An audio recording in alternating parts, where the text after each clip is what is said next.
Good morning and welcome to the Liberty Conference Championship. We're up here bright and early at Fairfield University for a matchup between Yale and Albany. I'm here with Wheels from Next Level Rugby and the Free Jacks. How are you doing this morning? Good, thanks, Liam. I've got the caffeination on board and ready to go for a big day of rugby here in Fairfield. We're just getting set for kickoff here with our referee. We're going to be playing with University of Albany Great Danes, playing right to left across your screens. As Phil O'Flynn gets ready to kick off. We're going to drop that straight out over the touchline, down about the Yale 22.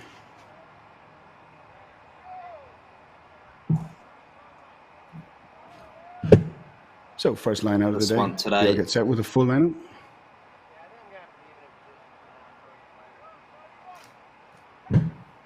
As Frederick Van Dyne throws in.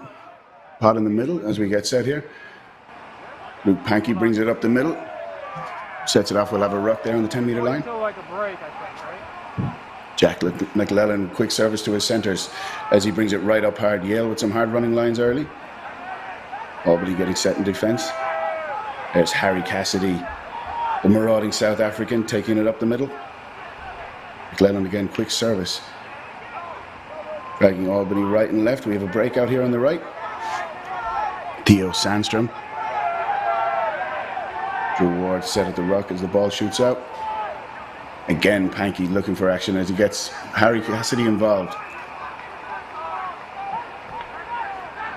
Nick Heyman there would have taken a crunching tackle just on the left, but the referee will bring it back for a penalty. Right inside of the field. We're looking for hands away in the ruck there from University of Albany. Yeah, both of these two teams just looking to feel each other out in the first minute. It is the Great Dane up against the Bulldogs. Which breed will prevail today? We shall find out in this dogfight here in Fairfield. It's a good kick there from Patrick Kinney. Gains about 20 metres. They'll get the ball back into their own line-out. Yale keeping the ball in the hands there. Looking to stretch the runners early. Test Albany's defence. Frederick Van Dyne, second throw of the day. Pod at the front of the lineup. Referee's going to stop it and he's going to say that throw is not straight. I'm going to call a scrum here for University of Albany. Good chance now to test out the packs here and see who's got the early dominance. It's the most exciting time of the game, the first scrum. This is where the props have been waiting for. I'm sure that the muscles aren't quite warm yet. 8 o'clock in the morning, so this will be a good test of the how much they've woken up out of bed this morning, Liam. Very early start. So they would, like you mentioned earlier, they would have had to start warming up at the very latest 7 a.m. This will throw everyone's routine out. We'll see who can adjust to that earlier, or adjust to that quicker in the game, in the early parts. Very heavy front row here from Yale. We've Harry Cassidy, the South African, and Drew Ward, the big tight head. There'll be no slouches in the front row. We'll see who gets the early shove on. Yale pushing them back quickly. They'll need to get that ball out quick. Ball squirts out to the left. Referee's going to give us, we have a knock on here from Albany. So we'll go to the scrum again. This time with a Yale put in. Yeah, good shove there from Yale, just forcing the air at the back of the scrum and a really good opportunity to see what they've got from set piece here, around about 5 metres out from the Great Danes line.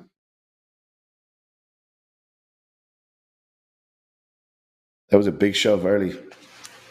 We'll be watching that anxiously to see if that gets repeated again.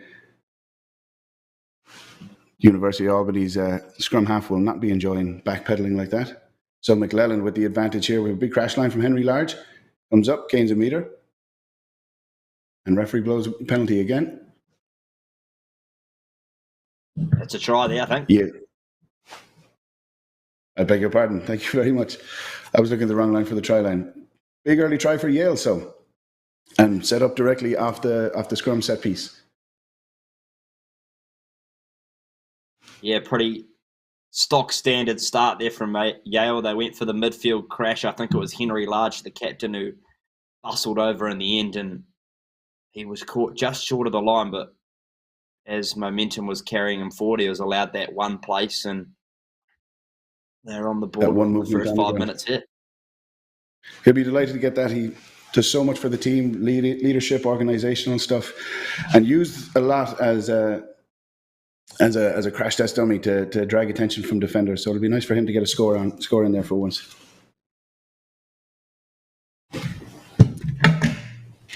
Yale having trouble this year to this point with place kicking, and they seem to have found a very good solution in Jack McClelland, who got man of the match last week and drives that between the posts. So he'll be very happy with 1 from 1 so far today. Yeah, certainly no issues on that one. Drilled it. There was games earlier this year where that Yale lost by the amount of kicks that they could have, by the amount of place kicks they had. So they'll be delighted with the place kicking solution that they have now. Just come a few games too late, they Liam. Yes, shoulda, woulda, coulda. Let's get ready for another kickoff here.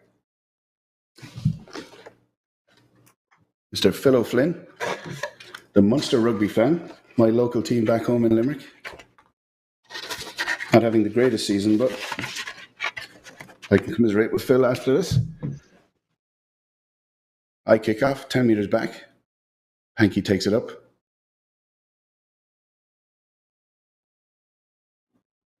Yale gets set. McClelland bossing his forwards around, telling his pillar he wants him there as he box kicks, looking for space in the backfield. It's caught well by Rhys Dowd as he tracks across. Good covering tackle by Yale. Referee's playing advantage. First maul of the game. Referee will call it back for the penalty. High tackle on that Yale tackle there on Rhys Dowd. A biology major from Brooklyn.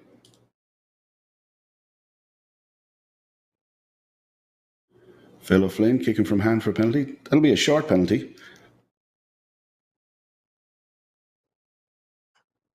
A good distance in from the sideline there. He's making sure he got it into touch rather than...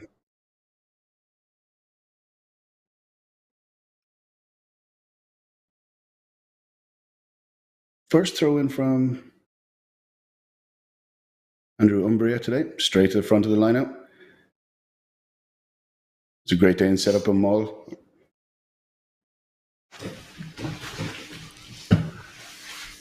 Centre of the field here. Referee gives a penalty. Very stop-start so far, Wheels. We've not got a lot of flow to the game. Nah, not a lot of flow. I think both of these teams just sort of seeing what the game plan is today, and you can see here they're starting to get into their work here now. Some phases. As Yale get over that? Start to build. So the two ruckers there from Yale got in, got their hands over the ball, and they got rewarded with a quick turnover there. That might be a sign of things to come. As we see, the ref rewarded them for the hands down and showing earlier that they were attacking Albany ball there at that ruck.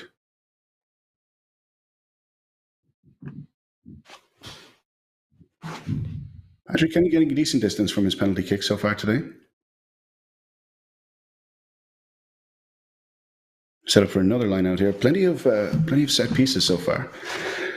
So I'm sure at 8 o'clock in the morning, the forwards' lungs will be burning, legs will be a bit tired.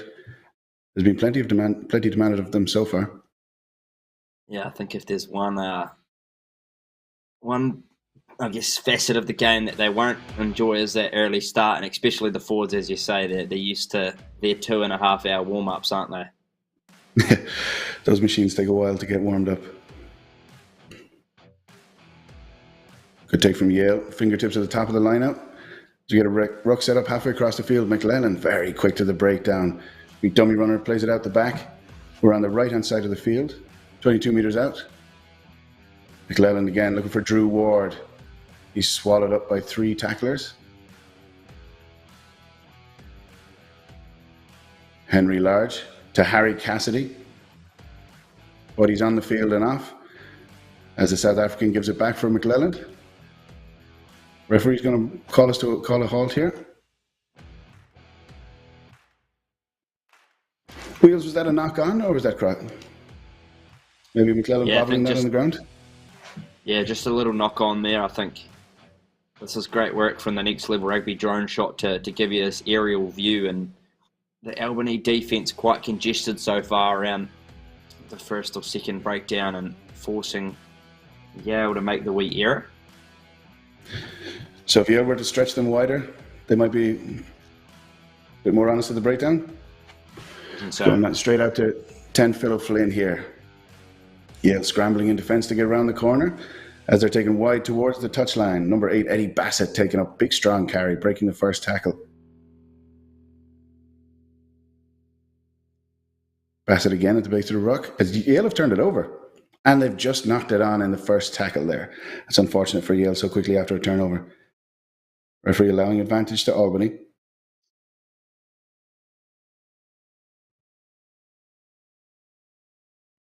Getting Yale to stay honest and stay onside there. Referee will call it back. No advantage gained from those two rucks, from those two runs. So we call it back for that unfortunate knock on in the tackle there. Just a little bit of early morning butterfingers.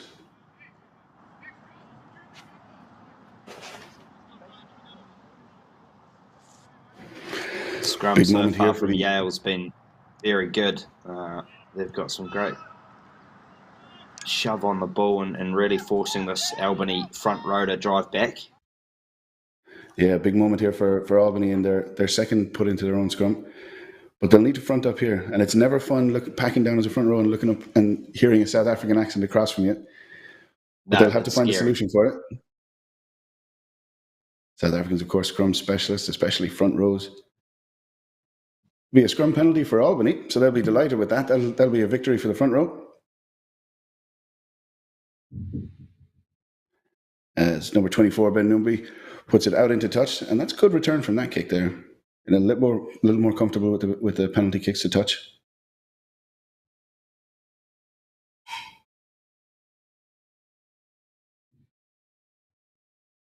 Andrew Umbria sets to throw in. Albany line out on the 22.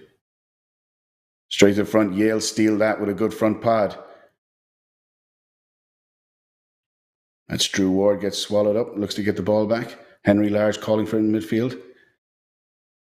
Pod set up off McClelland as he gives him service. Large takes it up himself. Good quick rucking.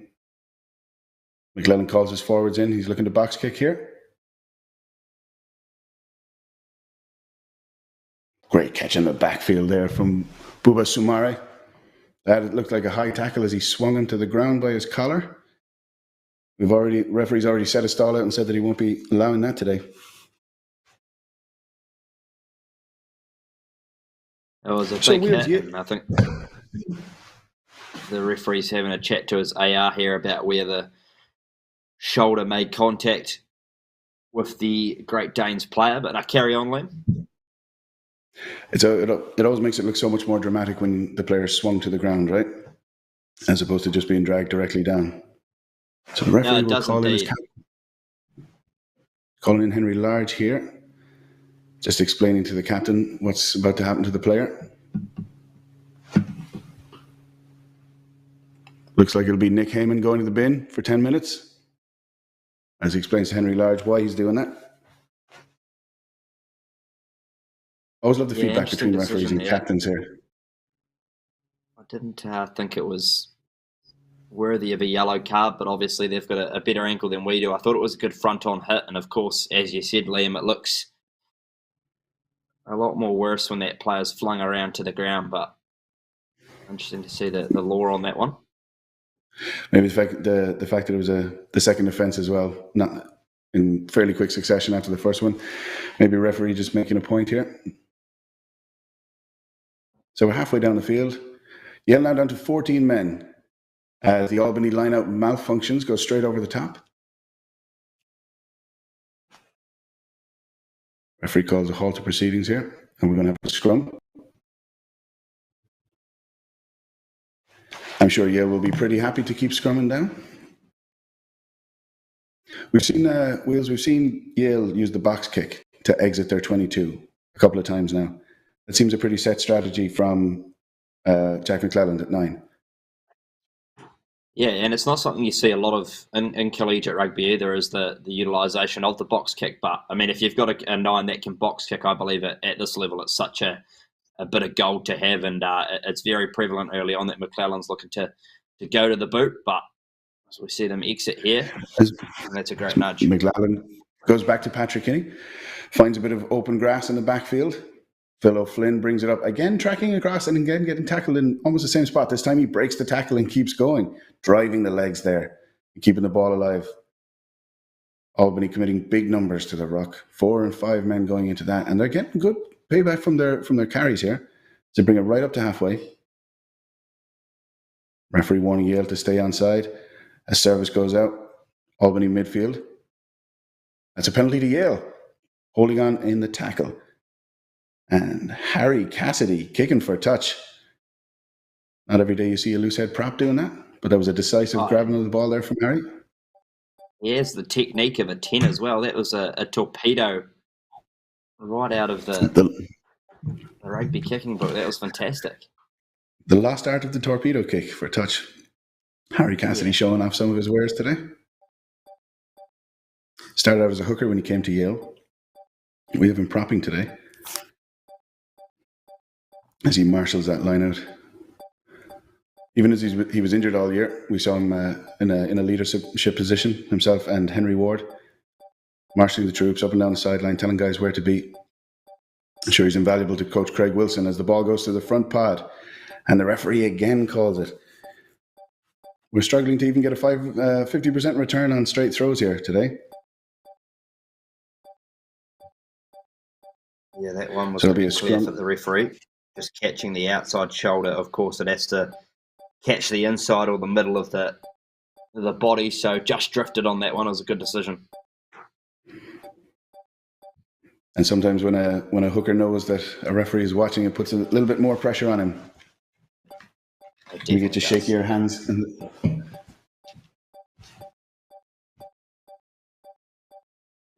You have Albany getting pushed back into their own 22.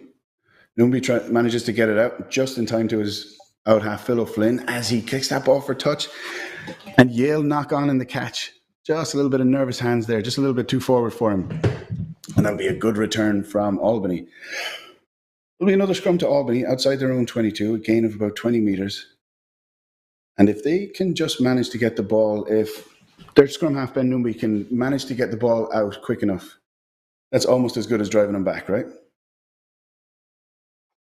Definitely. And for Albany, they just need to keep the ball in hand. They're actually looking pretty good when they start to build some phases. They've got some nice direct runners, the likes of Umbria and Norris, but they just can't build any continuity at the moment and string together some phases. So here we go. The stop-start game so far.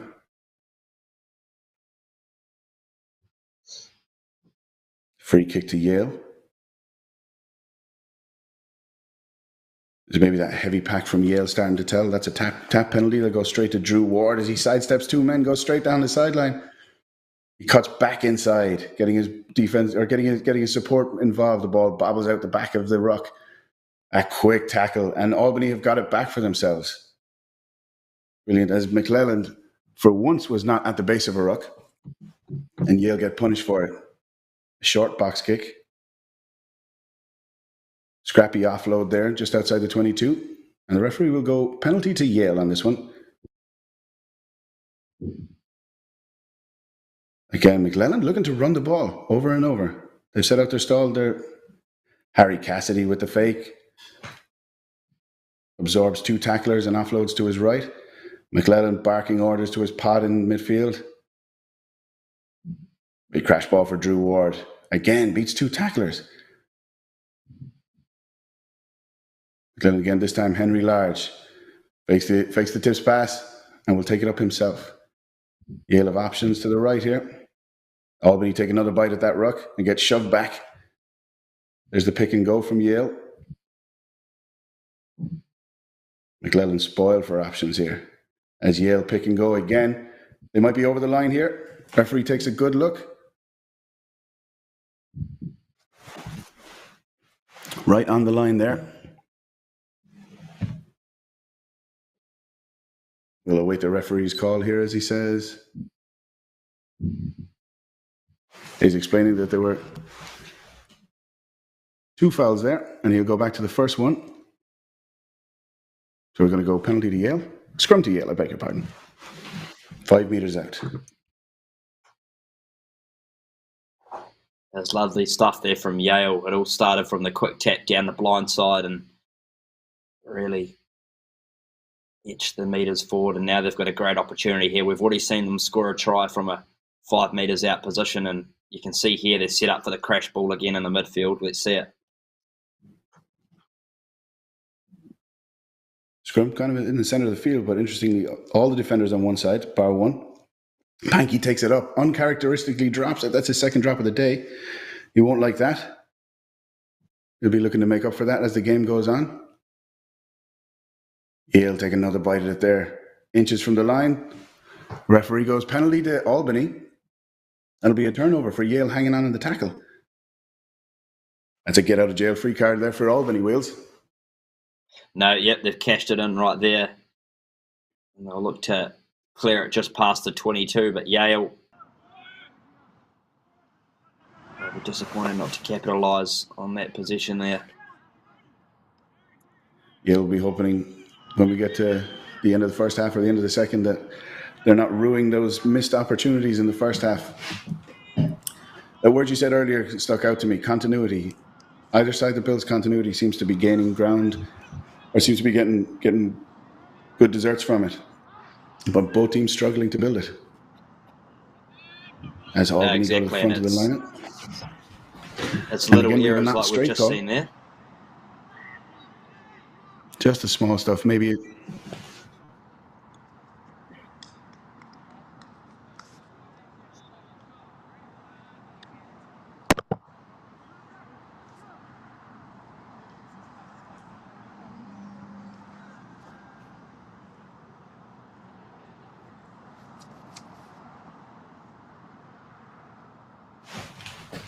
So again, a not straight call into the lineup, and we go back to the scrum. Just outside the 22 here on the right-hand side of the field. Yale put in as Jack McClellan taps his prop on the shoulder with the ball, goes to the back. He's got his runners in motion as he feeds Henry Large, who cuts back inside between 4 defenders and gets to 5 meters out from the line. Big, quick pick and drive from the Panky brothers. And Luke Panky will go right over the line for a penalty, or for a try, I beg your pardon. Good score right in the middle of the field. And that'll set up Patrick Kinney for another place kick. Oh, Henry Large, the captain. That's his second try of the day. And what a fantastic line he run. He looks very good in open play off ball in hand as a skipper and gained a good 20 metres. And the momentum was all too much. All Panky had to do was pick it up and put it across the white chalk and extend their lead 12 points to 0 with a kick to come. Those support lines are so important. As we see Panky right there, there's no time for Albany to reset or to get defenders back in place as he's right there. As you said, picked the ball up and almost fell over the line.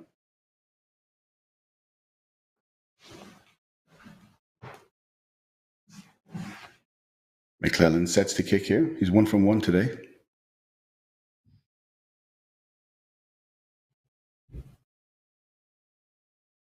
He'll be happy with that dot down right in the middle of the field.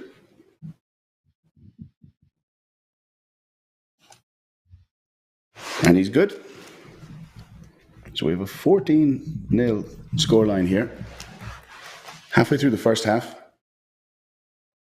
Both teams struggling to build continuity, but Yale capitalising at 14-0 Wheels. Yeah, Yale are certainly looking the goods at set piece compared to Albany. It's so crucial when they've got a strong scrum platform to go off and gives your backline something to attack to, but Albany just struggling to really string anything together. A kick off there from Phil O'Flynn as he drops it inside the Yale 22, bobbles off a hand. He's secured in the ruck. McClellan marshalling the troops. He goes straight out, or straight back, I beg your pardon, to Kinney. Looks for the long clearance kick. That'll be a fantastic return on that kick there, as he brings it almost back to halfway. Pressure building on the hookers here with every throw that goes askew.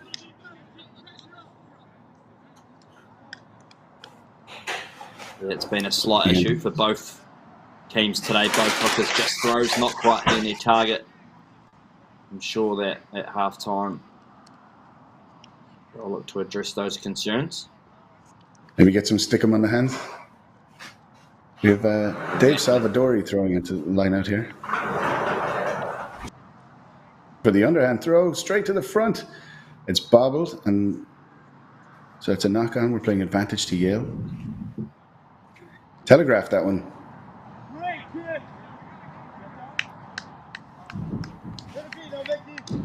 Referee goes back to the knock on.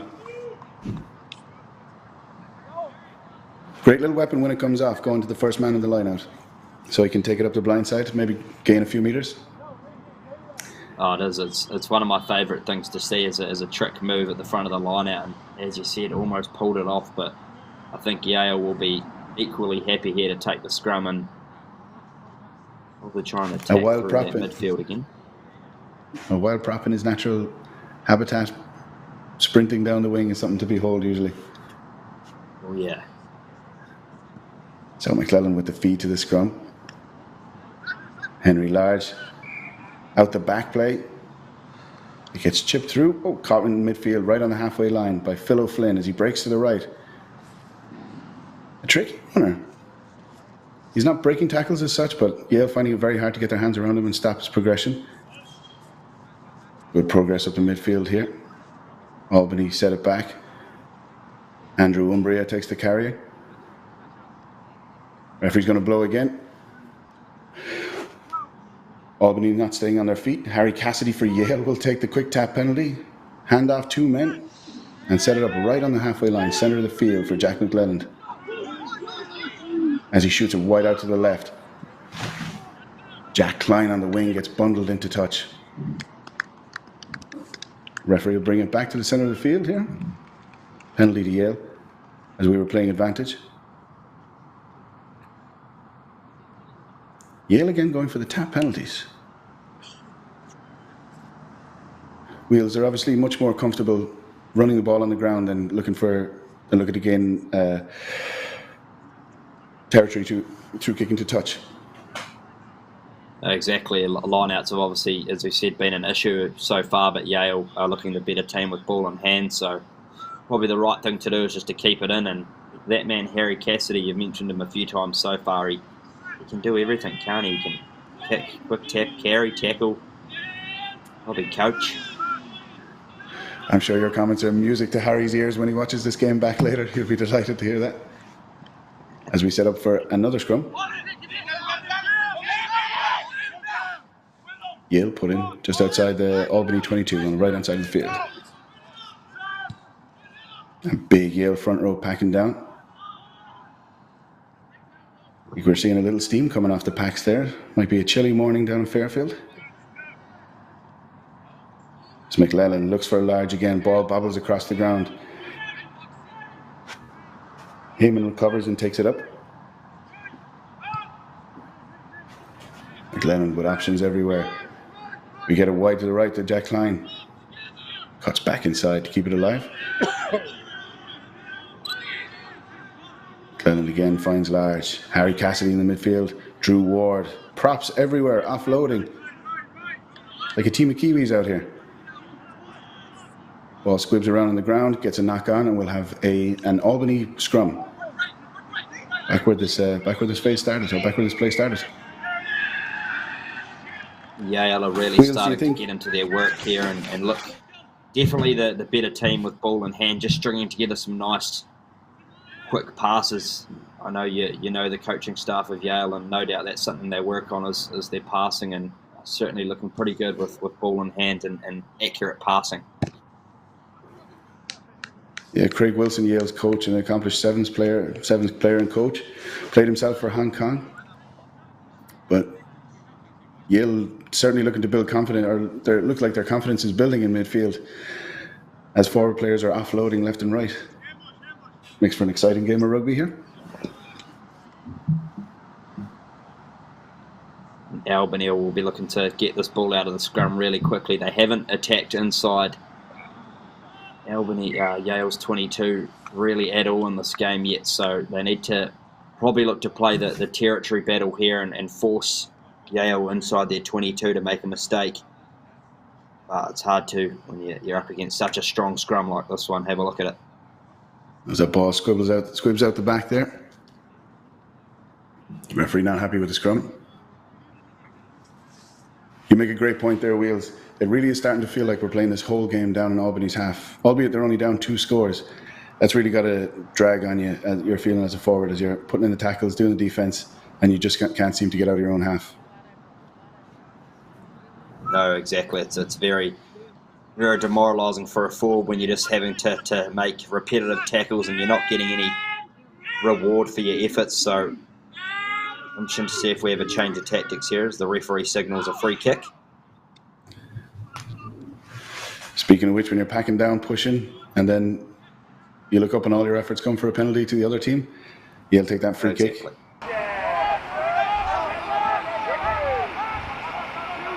So we switch to our sideline camera there. Good feed for Henry Large. As he looks for his centre, skips straight to Louis Halverson. Advantage to Albany we're playing here. You're good. Just, knock on from Yale. Again, the little mistakes that we were talking about. Yale could probably have a couple more scores on the board if it weren't for the small little errors. What I do like from both teams, especially Yale, is, they're not here to play tight rugby. They're here to spread the ball wide and far. And as you said, there have been some little errors so far, but this is at the back end of the season for both of these teams. So really is a last grasp effort to put out some entertaining rugby for the coaches and fans. So it's good to see. Little freebie maybe for both sides.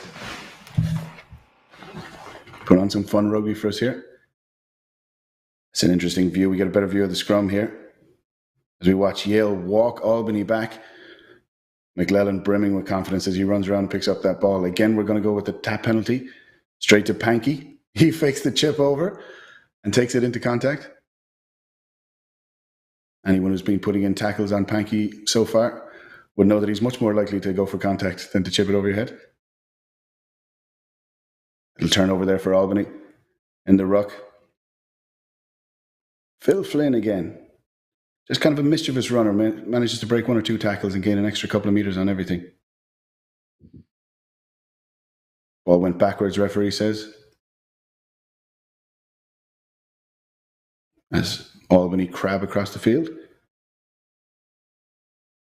There goes Drew Ward with the turnover and a big storming run as he gains 8 meters. Feeds Heyman. Back to Pankey as he gets swung to the ground. A little pop there for Harry Cassidy as he picks up 2-3 players and looks to offload again. Yale just driving back, gaining meters and everything so far. McLellan letting his forwards do the work. That'll be a try for Yale. Again, so Wheels, they never looked like they weren't going to score there in that last passage of play. No, good stuff there again from Yale. And out of the 2 teams, Yale have been very good at the breakdown today and have really picked their moments to get turnovers and to get holding on penalties. And again, just keeping the ball nice and tight, some lovely little offloads. And in the end, all they had to do was really just place the ball over the line. And it was that man, Theo Strom, potentially, who scored the try with the green headgear. That'll bring us to 19 zip. Yeah, so the contact coach, Craig Wilson, Yale's head coach, seems to have instilled in his boys this morning that we're tapping the penalties and we're taking it at them. Play to our strengths.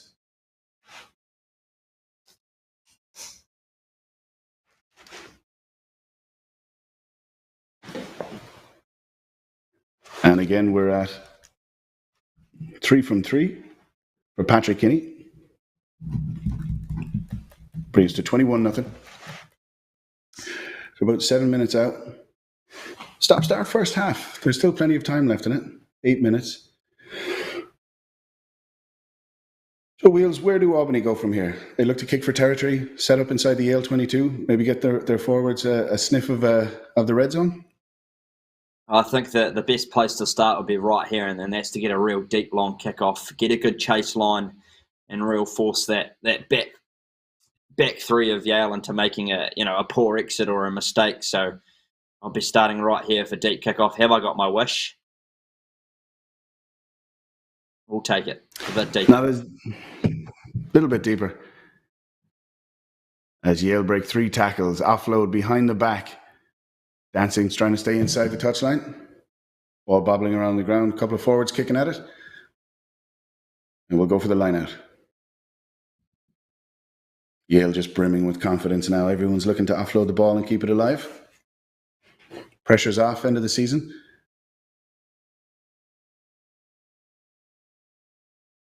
Yeah, Albany throwing. Dave Salvadori. Sets goes to the back of his lineup. Albany set up a fake maul and goes straight out to O'Flynn. Sets his centres to take it right up. So Albany will be looking to build a bit of continuity here. They're very good in the carry, as Wheels was telling us. They'll just be looking to string them together and build some kind of consistency without a turnover. Referee reaching for the whistle. It's an Albany penalty this time. 10-metre line. Yale's 10-metre line, centre of the field. And they take a page out of Yale's book and take the quick tap penalty and set their runners in motion. Now Albany looking for the circus offloads. As Yale try to push him, bundle him out over the sideline. They're wide on the left here. As Ben Ngumbi sets, puts Dave Salvadori in motion. Maybe a high tackle there. Referee playing advantage. He'll call it back for the penalty. Ball is loose there. We'll need an Albany body to jump on that. Yale not back 10 metres, so the referee will bring us back to the same penalty, but 10 metres forward, as Yale did not stay back 10 metres from the last penalty. Great service from Ngumbi there as he sets up John Finnan. They're metres from the Yale line. Salvadori this time, as he bundles over the line, takes a few bodies with him. Everyone looks to the referee for his call. He chats to his assistant referee on the sideline. And he'll call a knock on. There'll be a scrum to Yale. That was exciting there, Wheels, from Albany. Very quick service and everyone on the same page. No, exactly right. This is the first time we've seen Albany attack inside Yale's 22 at all, and it just goes to show what they can do. So promising signs if they continue to get the ball in these areas of the field, and they really need to force some pressure on Yale's exit here. And good heads-up rugby as well from Ben Ngumbi to get involved quickly and get his forwards moving. Yale scrum, and they're inside their own 22. They'll take it. They're not taking any chances there. We get it straight back to Patrick Kinney for the clearing kick.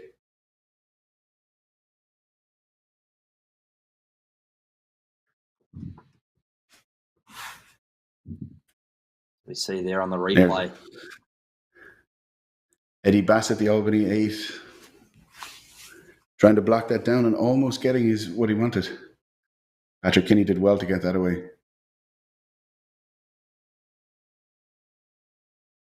Salvadori with the throw as he sets back in midfield. Referee again calling not straight. A call we're getting used to today.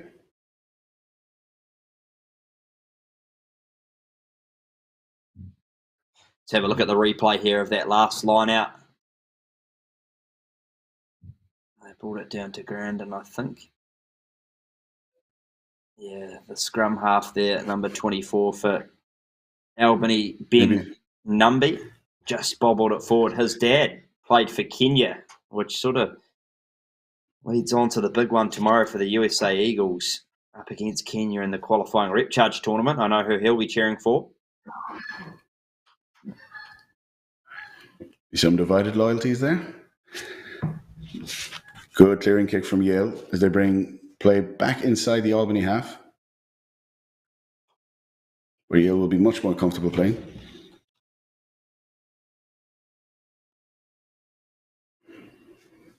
Mr. Salvadori's shoulders are surely starting to bark at him today after all these throw-ins.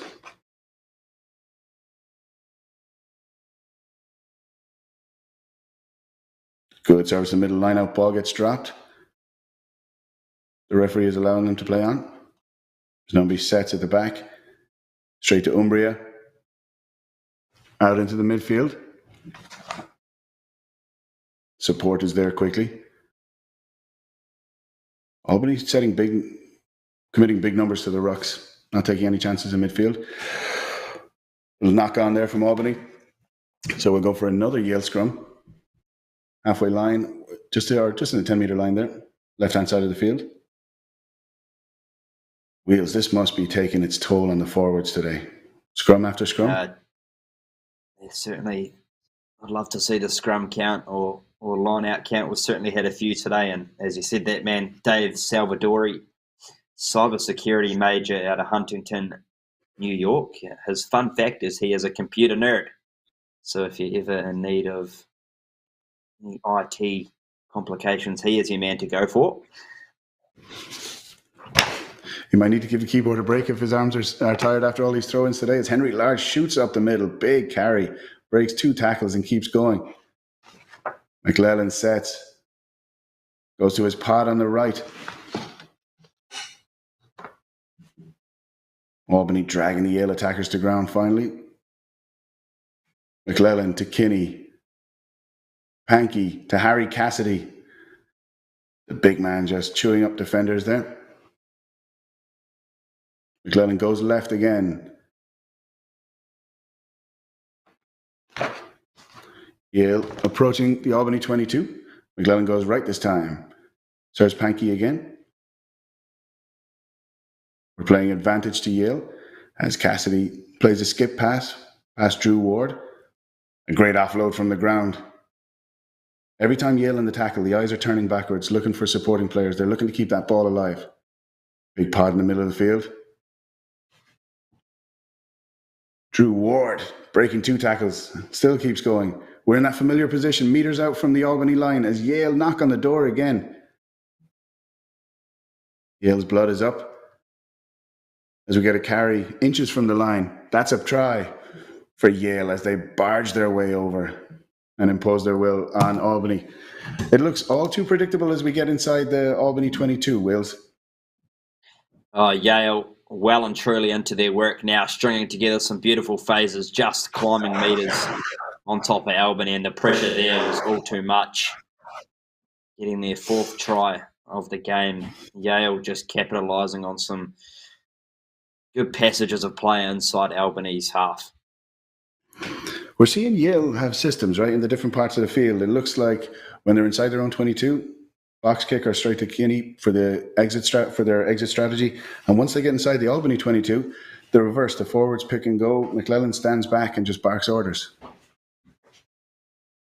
No, they certainly look the more organised team, and when they get that good go-forward ball off Henry Large, the captain in the midfield, or Nick Kamen, it does them wonders. And this is a good half-time lead they'll look to extend here. As McLellan goes 4 from 4 today.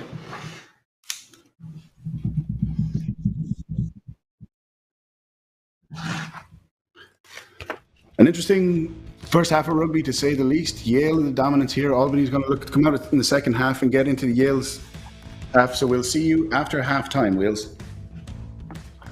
See you back, ladies and gentlemen. Albany, they really need to restart, go 0-0, just start to get some possession down in Yale's 22, and we could see this match turn on its head.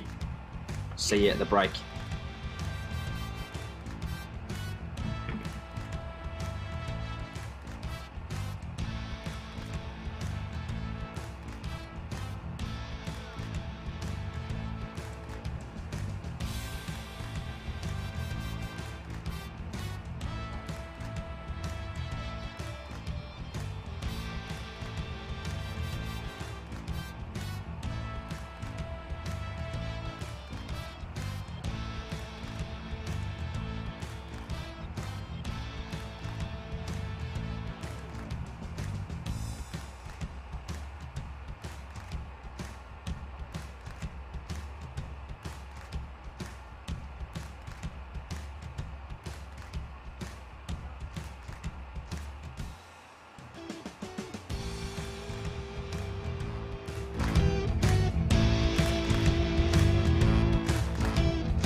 Welcome back to Fairfield University here. We have an exciting second half of rugby planned for you.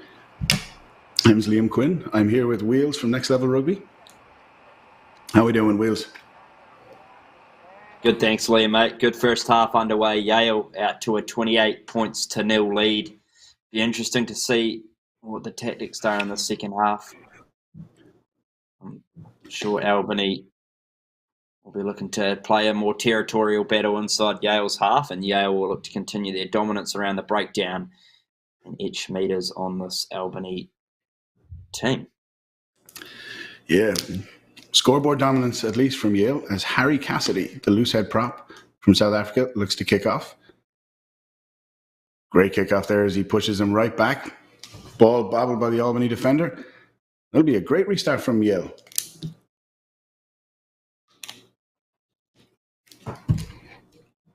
We'll have a scrum to Yale, just outside the Albany 22. Yale showing much more dominance in the scrum so far, using it as a weapon to their advantage. I think both the size and just experience dominance from Yale in that scrum. Albany finding it very hard to deal with.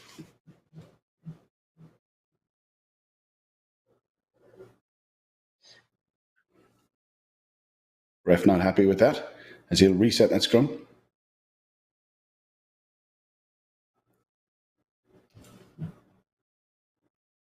It's a dream start here for Yale. With the mistake off the kickoff, really gives them a good opportunity to nice platform to start off. As Pankey breaks from the 8 position and goes runs around his defenders and goes over uncontested. Wide on the left. As you said, Wheels, dream start for Yale in the second half. Well, it almost seemed like the defence down the left side was potentially still in the halftime huddle, non-existent. And Pankey just ran circles around them and placed the ball down, but it all looked too easy there for Yale, and that's definitely not the start the Great Danes would have wanted. Yeah, caught napping there. You're in a great position to have a scrum because you've got to defend left and right, but you've still got to defend. And Pankey would have been licking his lips ready for that one.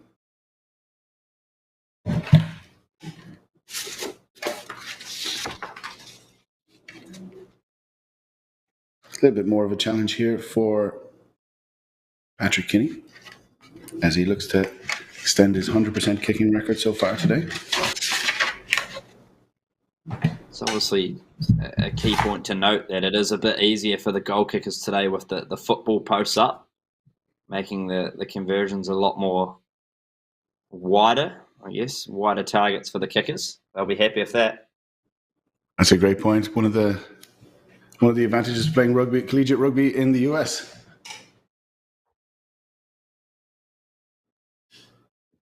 So we'll look to reset here as the University of Albany Great Danes will take the kickoff.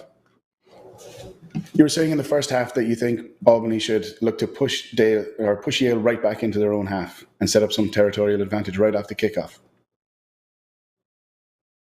Yeah, I think just some little dinky kicks, and that's a good one there. Just some deeper restarts and really get that chase line up. Try and force Yale into some mistakes, and then they can look to build from there. But it's a good kick there, and now they really need to apply pressure on this exit. McClellan back to his 10. There's the exit. He'll get it safely into touch as AR brings us back to the 10-meter line.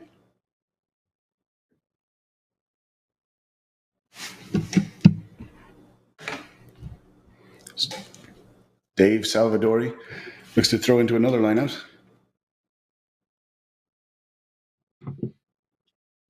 Yale championing at the bit here.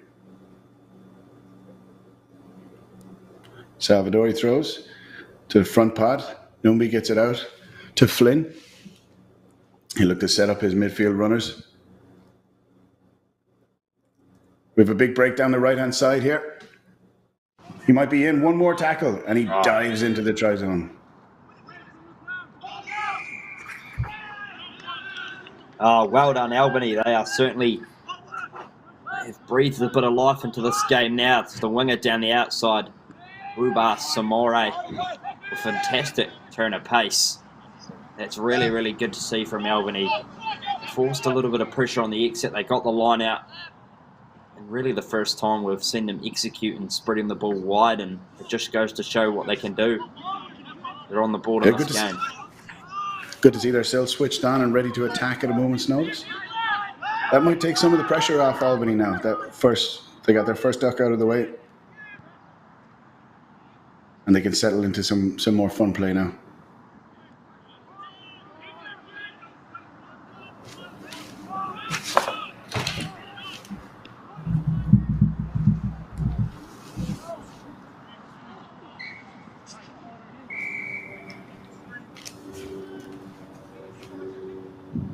Yale in the unfamiliar position of standing underneath their own posts, ready for the conversion.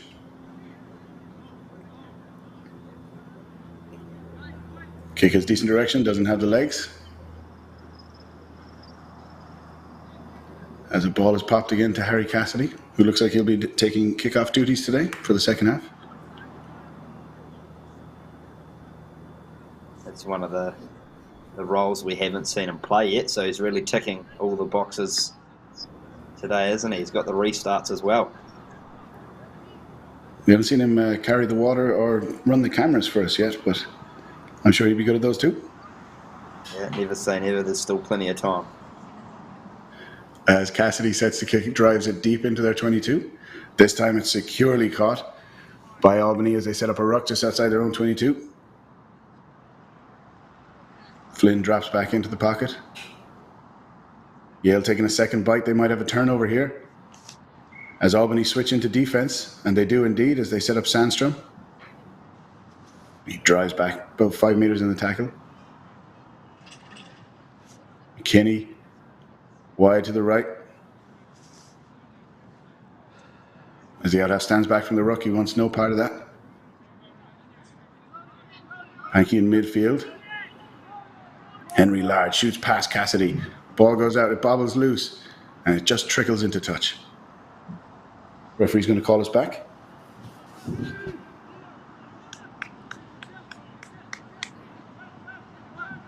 Not sure what the penalty was there, Wheels.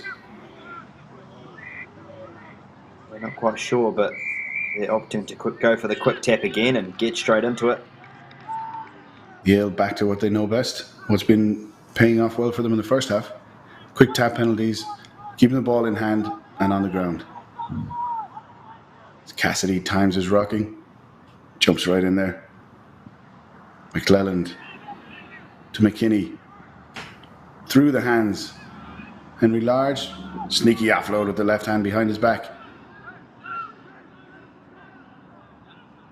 Albany managing to slow it down slightly in the ruck. We're playing advantage to Yale. This is a free play for them. The referee will blow it up. He's calling his assistant referee to him. Last time this happened in the first half, we saw someone leave the field for a yellow card for 10 minutes.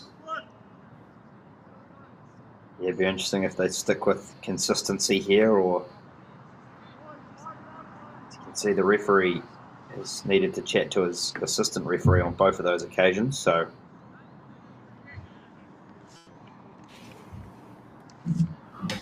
Buba Sumare for Yale.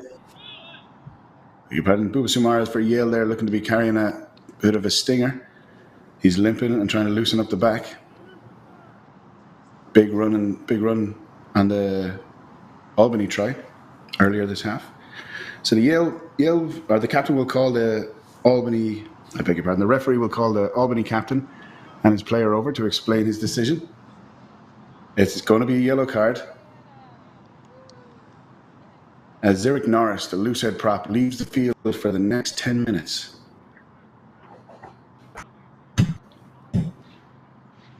yeah, so we touched on, he's staying consistent. As you said, Liam, we had a yellow card for the exact same thing in the first half, and that man, Zurich Norris, studying criminal justice out of the Bronx in New York, is, funnily enough, he's been sent to the bin studying the criminal justice, and he's just had to spend some time in jail on the sideline.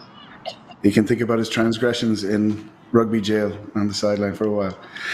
As Albany have to make a temporary change here. Cannot play without front row players nominated before the game, designated front row players, just for safety's sake. So they make a change to bring in a new loose head. Now Yale will love this attacking position, just outside Albany's 22, wide on the left. McClellan feeds a scrum. He's at the back. He can relax behind that big push from his front rows. The ref will give a free kick to Albany. Some of the dark arts of the scrum at play there.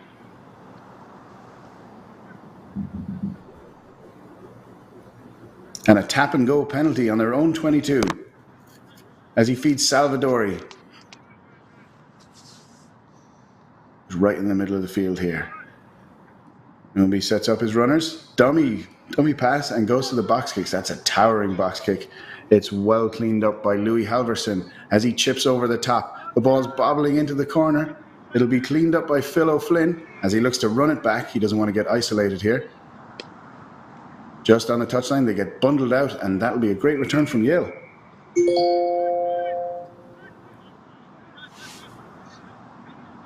Yeah, Yale will be very happy with that. Another good opportunity here to strike 5 metres out from the Great Danes line. And as you said, it started from the quick tap inside the 22, which you don't see too often. And unfortunately just paid the price there a little bit, did the Great Danes, and now Yale. No doubt looks It almost paid off as well, Wills. Until that little chip over the top bobbled right into the corner, and Phil O'Flynn just had difficulty dealing with it, getting it out in time. Yale go to the front pod after line-out. McClelland feeds Sandstrom, it looks like. He barrels into the referee will call a try for Yale. A great run there as he picked up defenders and tacklers and just drove them back, crabbing across the field.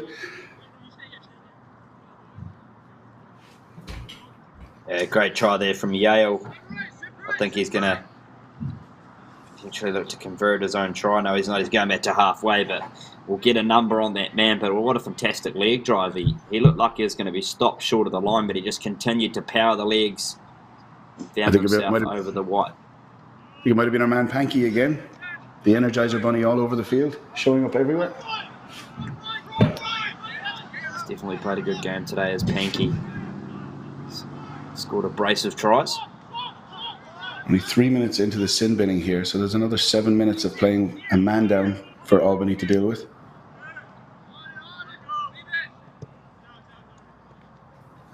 Kinney sets, and he's back firing again as he sticks that between the posts.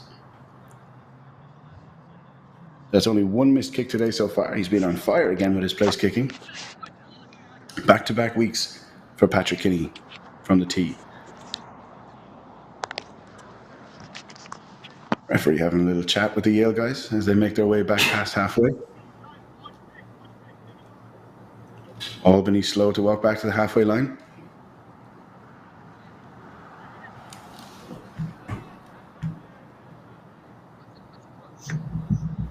Yeah, Albany, that was a bit of a shot to the heart. They, of course, scored that great try down the outside and really thought potentially a chance to get right back in this game. But Yale, they came knocking again. It's a big high kickoff. Dealt with well on the right wing. Ariel Melendez. Set up from McClelland. Ball bobbles past the dummy runners. Harry Cassidy in midfield. Jumps on the ball, but not before knocking it on. Pressure telling there on Yale as that first pass from the 9 from the base of the ruck just went awry. Not a bad attacking opportunity here. Yeah, this was a great attacking opportunity here for the Great Danes, and Cassidy just couldn't quite get down low enough to collect the loose pass, and Albany from set piece here looks like they've really stacked that right side, which was successful for them not long ago. As you say, very few bodies there on the blind side as Albany get pushed back. Can Numbi get it out in time? He can't as he gets swallowed up by 2 defenders. They've managed to retain possession, and they can't. Referee will give a penalty to Yale. Again, that's just that pressure on the scrum telling their wheels.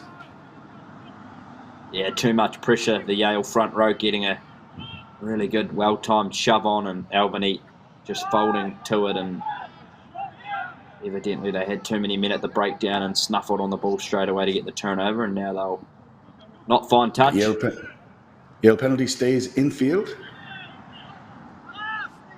Albany will have a little crack at it. Halfway between their 10 and the 22. As the ball bobbles out of that ruck,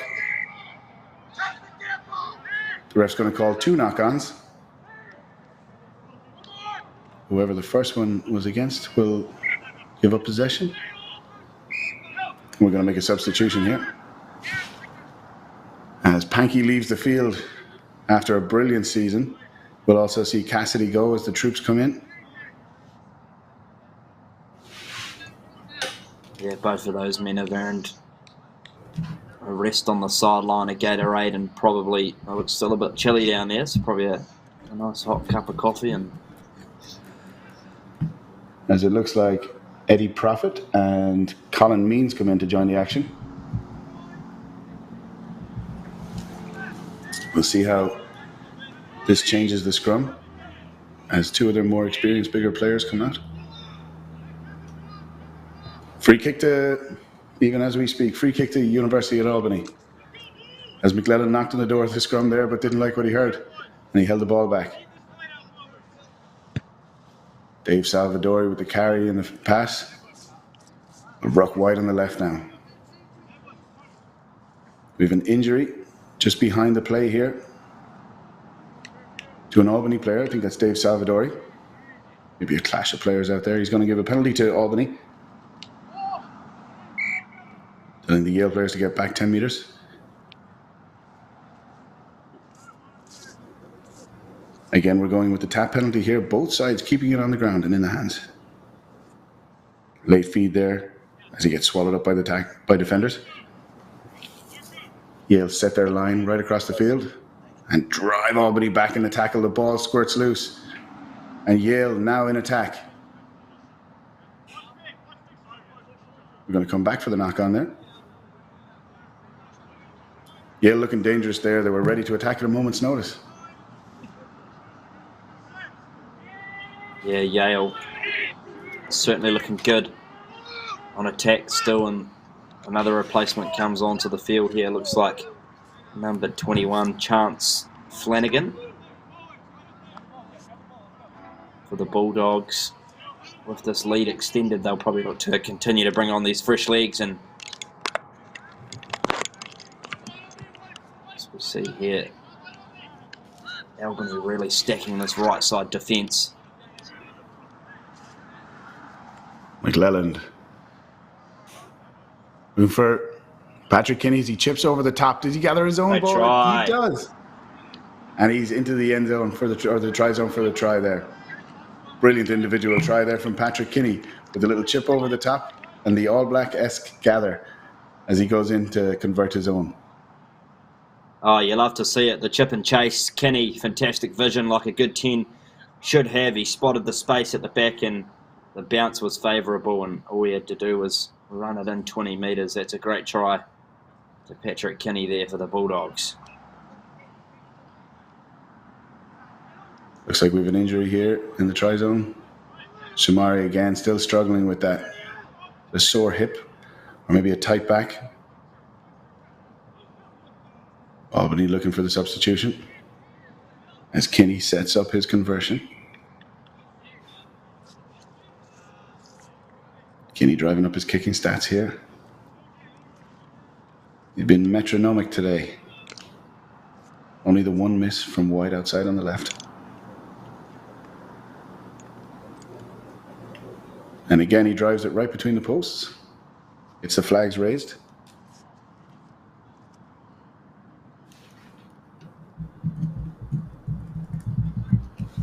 Albany will just be looking to, again, get this restart nice and deep. We've seen what they can do with ball in hand. They just haven't been able to create any more of those opportunities. Hopefully provided a nice deep kickoff here happens, we can start to see them try and birth a bit more life into their attack. They're looking a bit sheepish now. A bit of a slow walk back to halfway is never a good sign. If Albany are having trouble building consistency, then maybe they should try to shorten the distance to the try line, like you said, with that longer kickoff.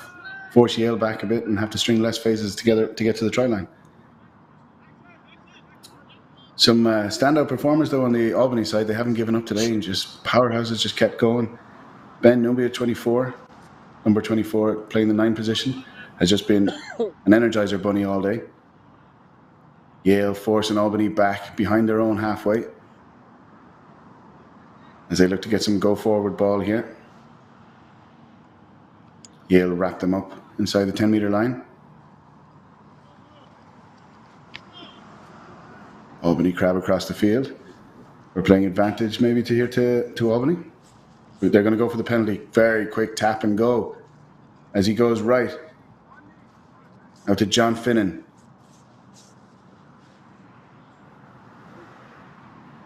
Don't be forcing the pace here. Zerek Norris. He gets caught by the collar, dragged to the ground. Yale getting away with one there. Good strong carry in midfield.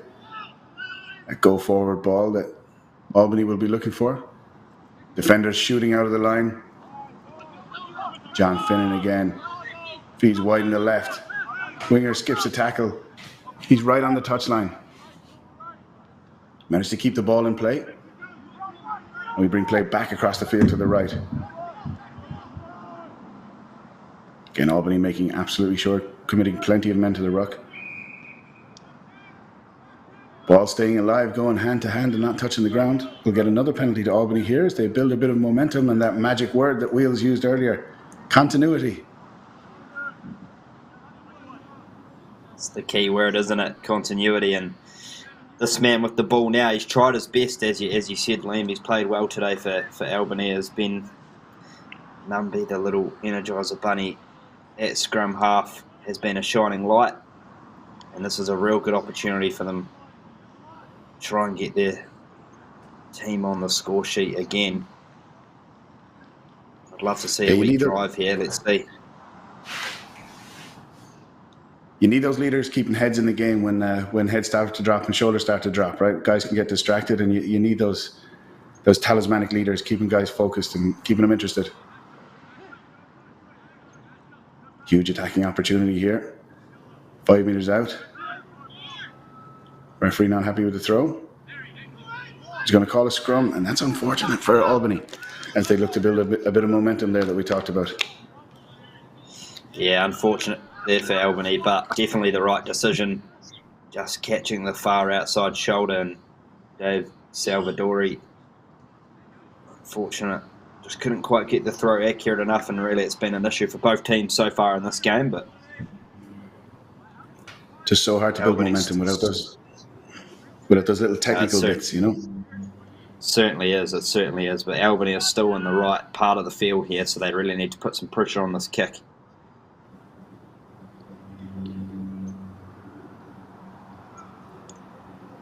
Albany driving the Yale scrum back for the first time in the game. Yale 10, Kinney under pressure, manages to skip a tackle, get the kick away, but it stays infield. Or does it? Line out. The assistant referee will call us back for the line out. So Kinney under pressure there as his own scrum got pushed back for the first time in the game. We're really seeing those are the results of two big leaders in the pack leaving the field for Yale.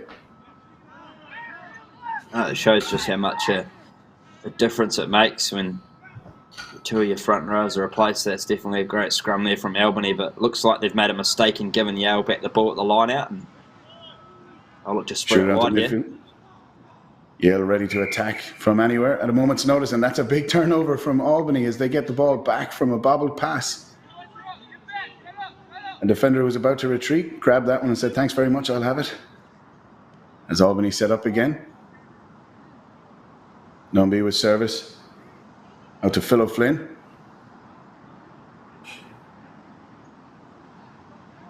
Stacking up on the left there. O'Flynn bobbles the ball. Yale have stolen it and turned it over again. They're looking for a gap in the defense. They get through. They've driven them back about 10 meters now. And another turnover. Back to Albany. Everyone's head's on a swivel here as the possession goes over and back. We're playing advantage to Albany. Ruck wide on the left. Yale having a little sniff there. Hands in the ruck. Decide better of it. And the ref's going to call us over here for the penalty. On Albany's left-hand touchline. Deep inside the Yale half. Nobody's going to kick for territory here. Set up the line out. Maybe a little bit of renewed confidence in the set piece here now that Yale have made a couple of substitutions. Yeah, definitely. And it looks like they potentially look like they've changed throwers here as well. Albany at the line out, they might have finally made a bit of a change, but Yale looking to again rotate subs in and out as we see some players leave the field, but I'd love to see maybe even them go to the front of the line out again. Liam, as we have seen already so far in this game, or we trick play maybe, what have they got? Now's the time to try it, end of the season. Up 5 tries to 1. If you're going to go for it, now's the time, Yale. I'm sure head coach Craig Wilson won't be going any easier on them. He'll be barking orders from the sideline. Here it is. Straight to the front, and they get pushed out over the touchline. So it'll be a Yale line out this time. Referee's going to call knock on, I believe. And another scrum. So Albany almost will be... got our wish. Yeah, she did the trick play to the front? Yeah, the play to the front, and they did the pop back to Salvadore, but just didn't quite come off for him.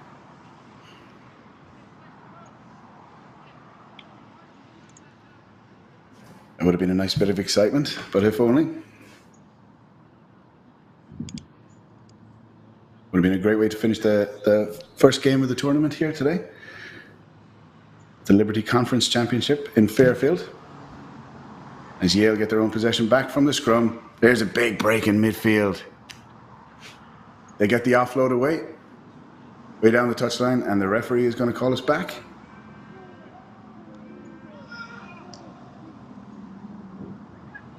Did that look like crossing wheels?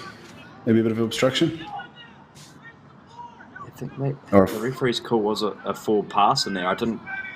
It didn't catch my eye, but obviously he deemed it to have drifted forward enough, and Albany will be happy to pack a scrum down here. Their scrum's been operating a lot better so far in the second half. Referee must have a better angle than us, as probably a little bit of rush of blood to the head there from the Yale attacker. It's a pity because that was a huge amount of meters gained there, and they might have had a sniff of the try line if they held on to that. Very different scrum progression here in the second half, as Albany gaining parity at least.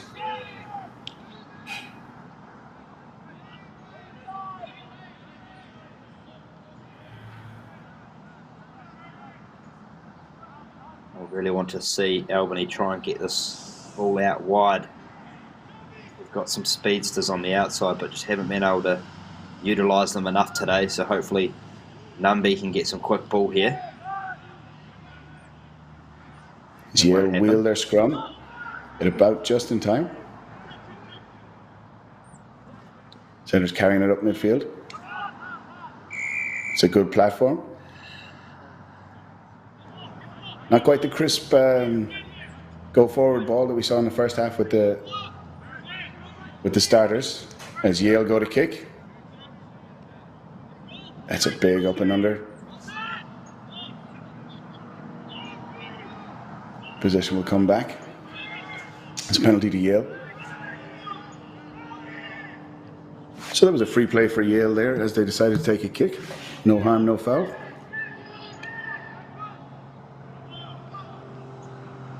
Yale with the quick tap penalty. Theo Sandstrom carrying it up in the middle. Advantage to Yale. And the referee will go to the penalty.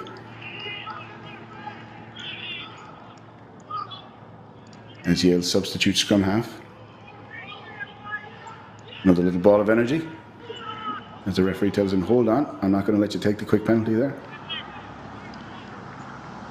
So a couple of leaders have left the field for Yale, and we're seeing Henry Large step up. Drew Ward there, big smile on his face. He won't be shying away from a few more carries. Shane O'Brien with the tap penalty. The Sandstrom. Zach Pankey.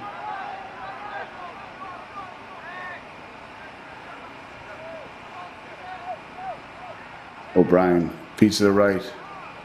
Ball bobbles through a few hands. Albany thought they were away with it, but the ref's going to call us back.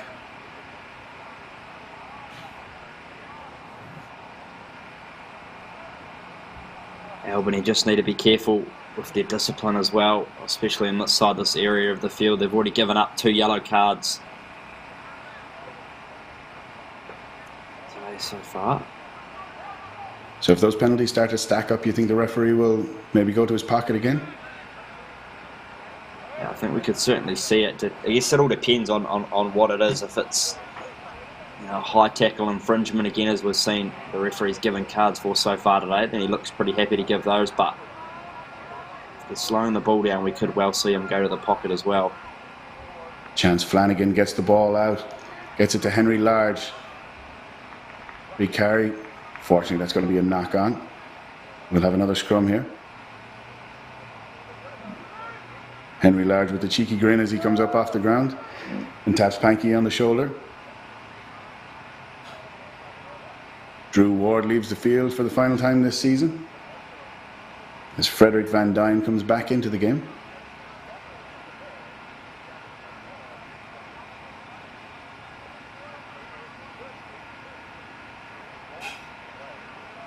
Shane O'Brien set up right behind Henry Large, the substitute out half.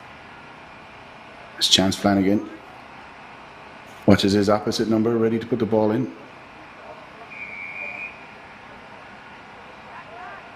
Referee's going to give a penalty to Albany. Yale not setting up right in the scrum. Tap penalty to Sumare. It bobbles off his hands and goes forward. That's unfortunate from Albany just to give it right back to Yale. We know Sumari may be carrying an injury there that we saw him limping around earlier in the half. Yeah, unfortunate there. They did the good work to get the scrum penalty and looked to go quickly, but just took his eyes off the ball at the last minute and coughed it up forward. And Yale, they'll be licking their lips at this opportunity to attack. It's a familiar position from Yale, attacking inside the 22 from a scrum. Not quite the scrum dominance they had in the first half, but they'll still be looking to capitalise. They get the ball out quickly, go right and get bundled into touch. Albany wing forwards there weren't letting anything down the blind side.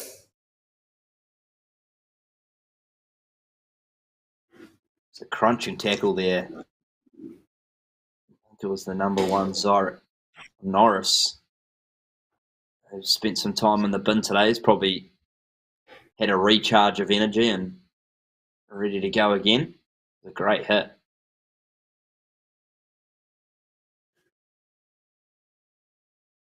Looks like a free kick to Albany here, as Yale dropped the ball in retreat. Referee not happy with what he saw in the line-out.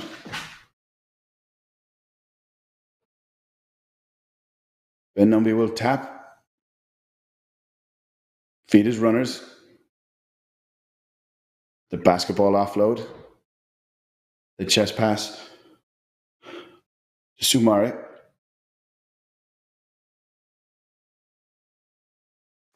There's the box kick from Numby.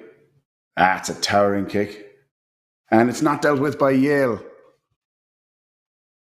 As the ball's dropped in midfield, that looks like Pankey there. So that's a good exit from University at Albany. They'll be happy with that. That brings play right up to the 10-metre line. It's a great kick there from Ben Numby. He got some great height on it, way above the clouds. I would have loved to have seen the referee play some advantage there, because Albany were quick on the ball and they had some space to work with, but they weren't allowed to play on. But it Like goes you to said, show how Albany have important. some speedsters there that they can use on the outside if they're allowed. Yeah. Another scrum penalty here. And he'll go the other way with this. It's Yale this time. For Albany not driving correctly. Again, we go with the tap and go from Shane O'Brien. Interesting to see how, and Shane O'Brien with a little break through the middle. They'll get inside the 22. Interesting to see how Yale keep their shape together as they make this many substitutes in the second half. Big break down the middle from Sandstrom, gets him right inside the 22. Referee letting play go as we get a maul, one of the first ones in the game so far. Yale with a big shove. That'll be one stop the referee calls. They've only got one more stop left. Ball goes to ground. There's the runner. It's Henry Large as he barrels his way over the line. And that'll be a try for Yale. That's not the man you want to see running at you as you're standing on your own line defending him at pace, Wheels. No, definitely not. And we've seen him do it a number of times successfully today. Just too big and too powerful to stop that close to the line. And Yale, again, just extend their lead. Albany just guilty of their own mistakes in this game today. As you can see, there's some hands on knees and some tired-looking bodies, but Yale just certainly too clinical, especially in this part of the field. That's a very appropriate word for Yale's performance today. It's been clinical. They've gone to their set plays, depending on what part of the field they were in, and they've looked polished at times. Albany finding it hard to play defense. Of course, playing defense in rugby is just getting back to your feet and getting back in the line over and over again, and that tends to add up if you're under the cosh, if you're on the back foot for large parts of the game. It's much more tiring than playing offense. Exactly right, as that's a wobbly old kick, and we must be into the final few minutes of this game. Albany looking to try and salvage a few consolation points. I think that was our buddy Panky there taking that kick as he took a huge bow after the ball bobbled through the posts. Mm-hmm.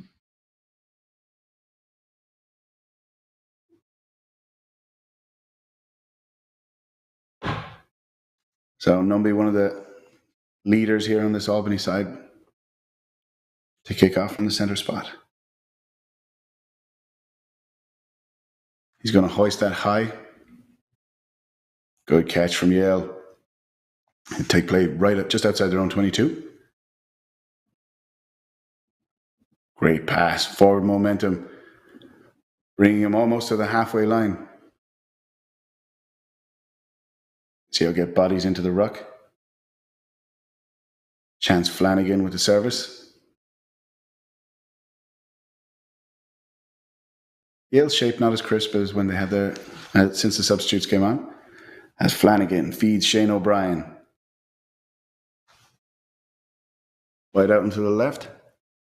Albany will take that. It doesn't make it into touch as Yale bundle him out over the touchline. So it'll be a Yale line out on the right, just inside their own 10. No, you're right, Liam. They certainly haven't looked as structured as they have in the first half, but they're still managing to find holes in Albany's defence. There's some good interplay of passing, and they tried to spread the ball wide there and get down the outside, but just coughed it up, and hopefully Albany can get this ball out of the scrum nice and quickly. We've seen 2 scrum penalties in the previous put downs. Big difference from the first half to the second half, to my eyes, has been when Yale were dominant in the scrum, they were taking advantage of it and getting rewards from it. Whereas when Albany have been dominant in the scrum, they're not getting the payoff from it. Just that consistency and small mistakes creeping in. As Albany take play into the midfield, Albany still going this far into the game. Feeds his runners. Still there at the base of every ruck on time. Yale doing well in defence, folding around the corner, getting back in the line. Big heavy pod sets up in midfield off John Finnan, who gets dragged back in the tackle, whipped to ground.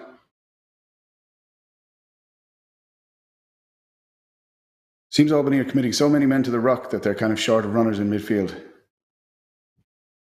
Yale pushing them back. At this point, Wheels, when you're losing ground in offense, do you go to the boot or do you keep ploughing away?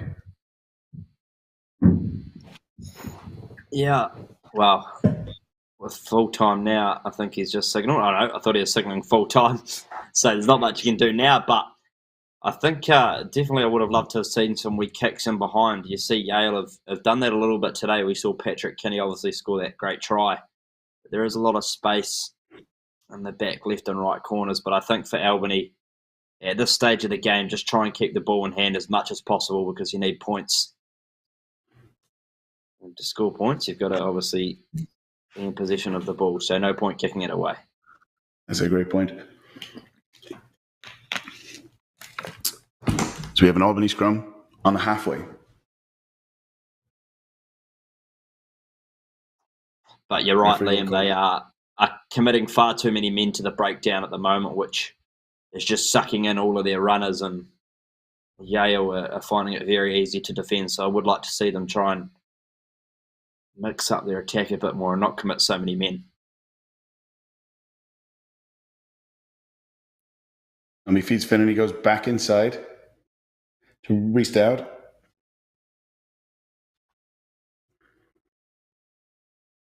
We set up across the field here.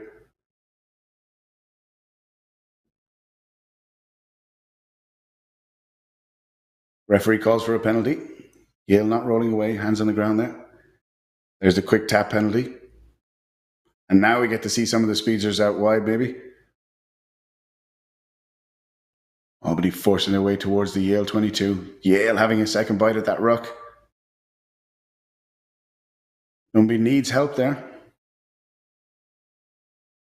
Yale are going for the pick. The referee will allow it. And that's a turnover for Yale. Now they've got the ball inside their own half. There's a feed. They'll kick it straight out. And the referee will blow us up for full time.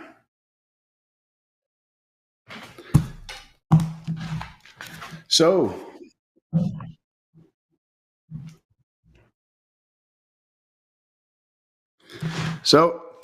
good way to finish the season there for Yale, Wheels. We'll finish up here today from Yale, Albany, and the next game we have for you is Colgate, Buffalo. Stay tuned for a big day of rugby. Thanks very much, Wheels.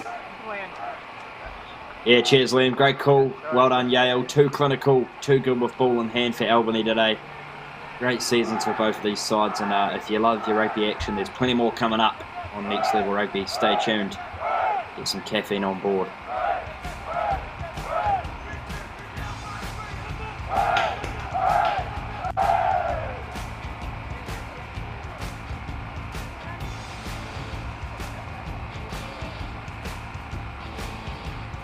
Sweet, mate.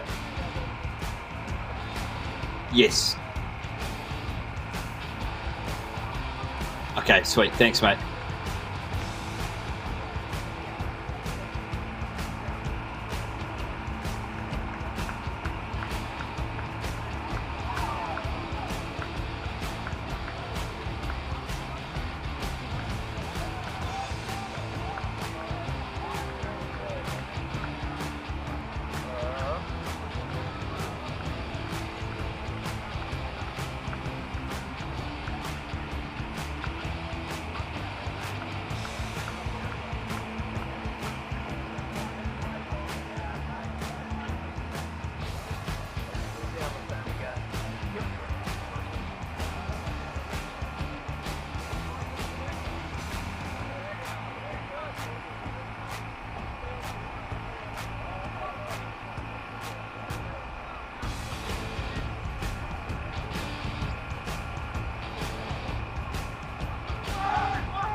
Yeah.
Hey everybody, and welcome to Barlow Field at Fairfield University on this fair, beautiful, sunny sunsplash day here in Connecticut. Matt McCarthy and Liam Quinn with the Liberty Conference D1 relegation match between the University at Buffalo Bulls and the Colgate Raiders. Liam, this should be a good one. Good morning, Matty. Yeah, it looks like it's a perfect day for rugby. Not a gust of wind out there, and a nice sunny day, perfect conditions. Looking forward to it.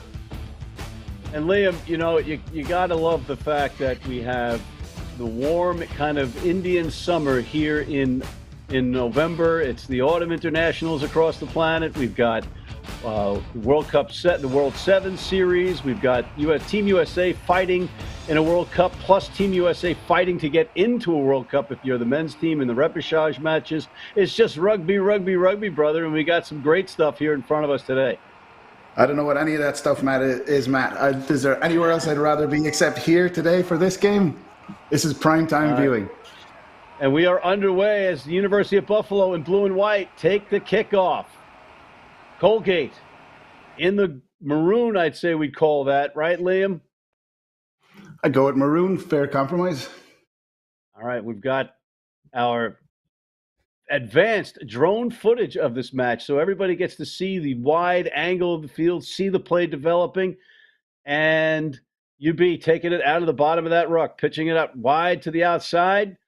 Met sharply. I was talking to the coaches earlier, Liam. I know it's early if you're at 9:45 a.m. Saturday morning start Eastern time, but UB seems to think that they can do some damage in the set piece up front, whereas Colgate wants to mitigate their mistakes and spin the ball wide. And here comes UB with another phase. Again, if you're just tuning in, University of Buffalo versus Colgate. University of Buffalo in blue and white, Colgate in the maroon, and we've got a beautiful, spectacular setting. Look at those abrevieties lining the touchline, and we have our first line out.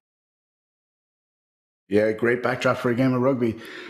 University of Buffalo looking to attack early with through the hands there. They spun it wide and ran right at Colgate. Not afraid to attack early here. Indeed, and I said it was our first lineup, but it's going to be our first scrum down. And we'll see what Coach Mike Hodgins' troops up front can do for University of Buffalo, while as Dave Chapman and Colgate want to set the tone here as well. And you've got relegation at stake. This is pretty cool. It's like the Premiership or any other professional setup across the pond, whereas if you lose, you go down a division. So both of these teams came up together into D1, and now one of them is going down to D1A, as we have another whistle, Liam. Yeah, senior players will want to leave their legacy as leaving their team in a good place. They won't want their last game of the season to be them letting the team drop down to another division. When they reminisce and talk back about stuff like this. You mentioned senior players. Dave Chapman, the coach of Colgate, says he's got 3 starters that are seniors, whereas University of Buffalo's got a considerably more experienced team, if you will, as the put-in is made by Frankie McLaughlin. I beg your pardon, by Frankie McLaughlin. Nope, that's Jack Kelly. I'll get it right, folks. I'll get it right. But in the meantime, University of Buffalo took the ball back, and they are charging into Colgate territory. Glad that you're joining us here on the Next Level Rugby YouTube channel for this Liberty Conference battle. National Collegiate Rugby, NCR Rugby. Oh, nice little pop kick, but it trickles it to touch, so it'll be a line out. Actually, it was an advantage being played on the penalty, so that's what they were playing with house money, Liam. Yeah, a little free play there from University of Buffalo. Always a great sign when they're not afraid to take chances there, especially when it's, like you said, a free play. The ball comes right back, even if they don't gain advantage. There's a kick into touch. I asked both coaches about having to ride that fine line between youthful exuberance and discipline, right? Next to impossible. Yeah, like you said, 3 seniors there on the Colgate side. We have Spagnoli, Jack Kelly, and we have Rhett Beauregard, the 6'3" computer science major from Colgate. So a surprisingly young team there. Yeah, it is. And, it just bodes well for them for the next season. But you'd really like to avoid relegation with that young squad, even have more on the front foot, as they say. But University of Buffalo, as you said, those older guys, those seniors, they don't want to leave their legacy as a team that got relegated. Yeah, it's going to make all the reunions a little bit sweeter if you win the big game at the end of the season. All right, here comes our line out. It looks like our throw-in is by Melaku Meskinov. And here comes UB trying to impart their will up front with that rolling maul. Now it goes to ground. Going for the ball inside. Taking it back. A spill in the tackle. And it looks like Colgate has turned it over. They have indeed. A nice stop by the Red Raiders. Or the Raiders. I don't know. But they're in red, so let's call them Red Raiders anyway. But there's a kick downfield, and you gave up possession. I'm not sure I agree with that, but they did get out of their own end. And they will get the ball back on a Buffalo knock-on. Yeah, a little bit of scrappy over and back there, a little bit of panicky play, a couple of forward passes, but both teams settling into this. And Colgate did well to push him right back down the field there. They did indeed. And, right now, you got a little back and forth. Buffalo maybe with the advantage so far, but Colgate counterpunching or surviving so far. And now they are in the Buffalo Bulls' end. And ladies and gentlemen, I'm going to apologize in advance, but I am a University of Buffalo alumni, and it's going to be hard-pressed for me to be unbiased. But that's what we're getting paid the big bucks for, right, Liam? As Colgate spins it wide, and they got somebody on the outside along that touch line, tackled nicely by the UB defender. But Colgate showing that they can spin the ball. These younger players playing well so far in a big pressure match, facing relegation, cut back inside and thrown inadvertently into touch. Maybe that one extra pass too many, Liam. Yeah, lovely play there. Lovely, very calm play from the number 10, Tommy McHale, the Georgetown prep man.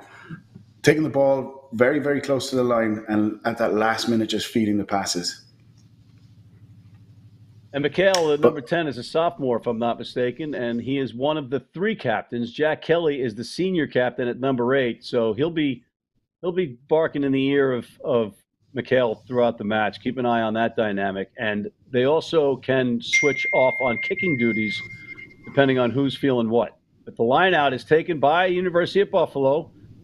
After a little bit of trepidation, they get it out. Now they're trying to counter out of their own end. And they're doing nicely so far. Colgate up quickly on defense. Bit of a red wall. See if UB can fracture that wall and get a little bit of daylight. Taken out of the bottom of the scrum by Colgate. Now crashing to the ground, UB. Maybe a little pop kick here to keep the Colgate defense honest might be in order, but they're going to run it instead. See if they can patiently hold on to the ball and have repeated phases, would these Bulls do.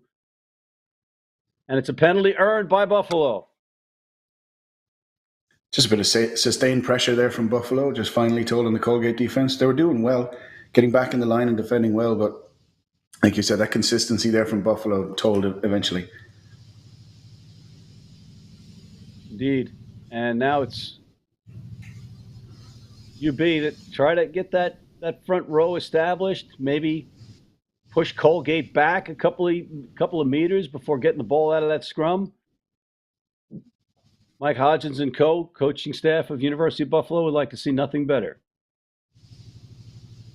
And up front, you've got Leone, Mescanaw, and Asplund for Buffalo. You've got Sebastianelli, Spagnoli, and Brodeur up front for the Raiders. Be interesting matchups between those 2 number 8s, Jack Kelly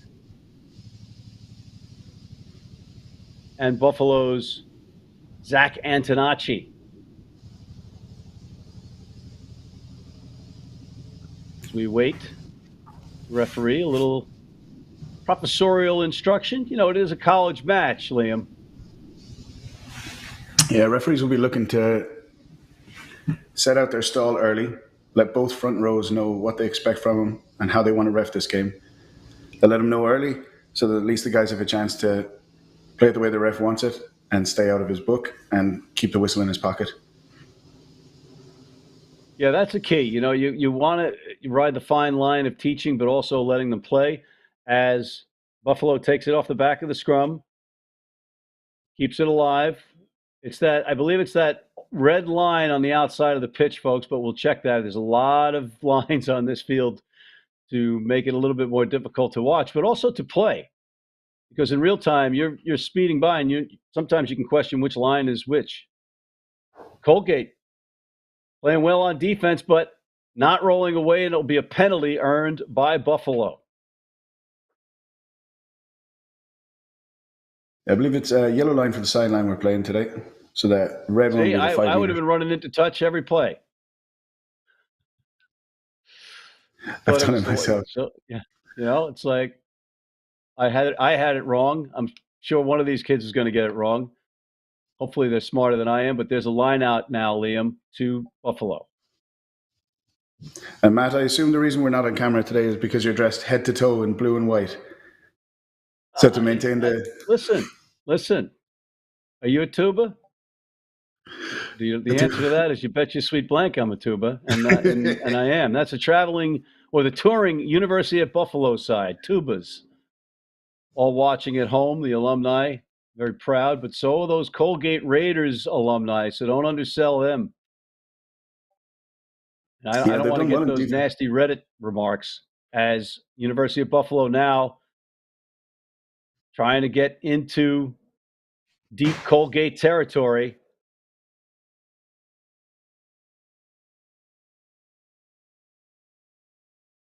Colgate, again, now pushing back and taking the ball. Here comes Kelly. Nice rumble from the big man. And some support, always important to support your runners. An unfortunate knock. Trying to do too much, perhaps, before he had the ball. But it was actually, let's see. Nope, was there a penalty called earlier? Let's see, we got a little conversation going on. What's going on down there, Liam? I think there might have been a high tackle a phase or two earlier, but that was disappointing because that was some great phase play put together there by Colgate, stringing the phases together. And they're looking to play it safe now and go for the posts. You like that decision? I think that shows great maturity, calm head. You can often get a rush of blood to the head there after gaining 40 or 50 meters, but cooler heads are going to prevail. The seniors are going to call for the posts. And it's all well and good taking multiple trips into the opposition's 22, but if you don't bring anything back, if you don't keep the scoreboard ticking over, it's not much good to you. So this could be a good sign of maturity here and confidence in their kicker, Tommy McHale. Do you think it matters to him that it's a football goal post rather than a rugby post? It'll definitely be to his advantage. They're a couple of feet wider. But that's one of the benefits of collegiate rugby in the US, that sometimes you play through football goalposts rather than the rugby ones. He won't be happy about that missed effort. So University of Buffalo gets a little bit lucky there on what you'd think would be a makeable kick, especially as you pointed out, the wider target area. Yeah, that'll hopefully he'll get the jitters out and he'll settle in after this. But that looked like a very makeable kick, so he'll be disappointed with himself there. Speaking of settling down and getting the jitters out, Ryan Ginty is flying a drone right now. It's a manned drone, ladies and gentlemen. So he is flying over, and he doesn't even have a helmet on. He is just that dedicated to the game. Next Level Rugby's Ryan Ginty as Colgate takes the restart, but then botches it and knocks it on, Liam. Oh, very disappointing. Again, just speaking of rushes of blood to the head and Colgate's calmness under pressure, and they bobble that one. Just maybe worrying about the tackle and the oncoming tackler rather than securing possession. One thing at a time for Colgate. Indeed, one thing at a time. And that's what you learn as you grow older. So that I never passed. So I never had a problem getting the ball because I wasn't going to do anything but run with it. I can't kick. I couldn't pass. So, if it was a knock on, it was just because I had stone hands. On the outside, here comes the University of Buffalo trying to go wide and keeps it in. Nobody there but a Colgate defender to take it and clean up that messy ball, that messy pass. And now Colgate on a counterattack. Nice little pop kick by McHale. and it's going to put them in a better field position. Buffalo now under duress in their own end after having the ball. I just wonder, was that a 50-22 or was he just on the other side of the halfway line there? Did he get his own possession back into the sign-off? I think it was a 50-22. Yeah, good call. 50-22. And Liam, for the folks at home that might not know what that is, can you enlighten them, please?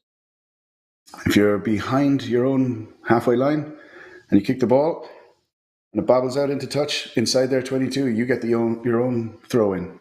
You get your own possession back in the line out as if it were a penalty. Great new law change and dynamic, adding some excitement and putting the defense under duress a little bit more. Here's Colgate putting University of Buffalo under some duress some more. And was that a knock on? Well, it's played back. Play on, says the referee. Some good counter rucking from the University of Buffalo, though. Maybe some of those bigger bodies, and they do indeed earn a penalty. Yeah, that'll wake up the Colgate forwards there. You don't like to get pushed off your own rucks. And they'll have their 9 and 10 barking at him if that's the case. Yeah, these 9-10 combinations are interesting to look at. Robbie Wolf and Tommy McHale for Colgate, and Val de Villeneuve, who's got one of the better names in rugby, along with Kevin Hunn, the exercise science major for University of Buffalo. But here comes Colgate. Colgate looking to score first. We have a 0-0 match so far in this Liberty Conference relegation match between University of Buffalo on defense in the blue and white and Colgate, the Red Raiders. I keep calling them the Red Raiders, but they're the Raiders. And it's more of a maroon. What would you call that color? Anything from brown to maroon, straight through red, as you said. Crimson. How about that? Crimson Raiders. As here come the Raiders. I know I'm going to get destroyed in social media for this, but here come Colgate. And they turn it over again. Oh, unfortunate. And it looks like is it going to be a card?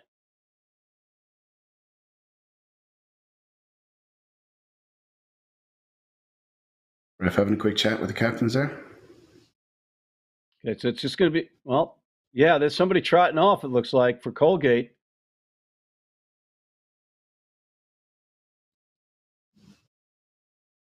And University of Buffalo kicking it into touch. No card. I thought he trotted off a little bit. I thought he was running to the bench, but he wasn't. He was getting back into position.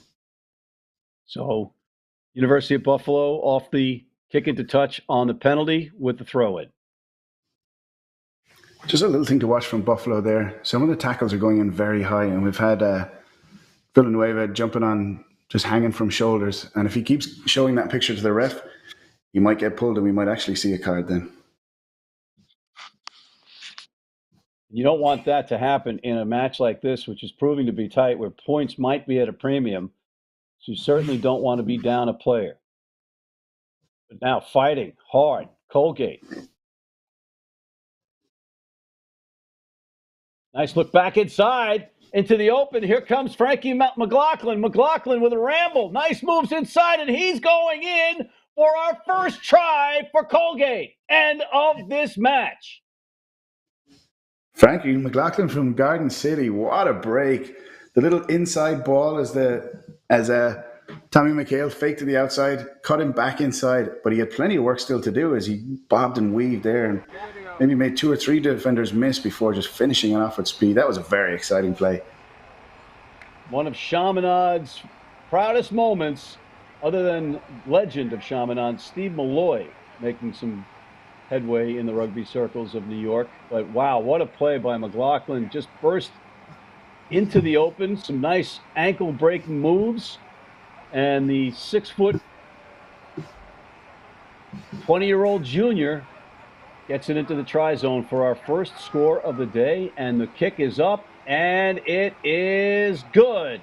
Flags go up, Tommy McHale converts, and we have a 7-0 lead for Colgate over the University of Buffalo.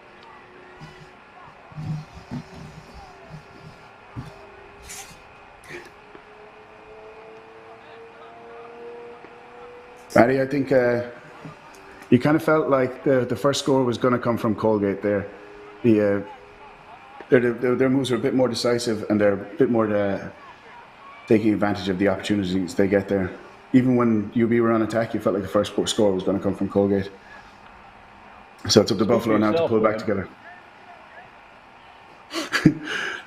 For the neutral among us, anyway.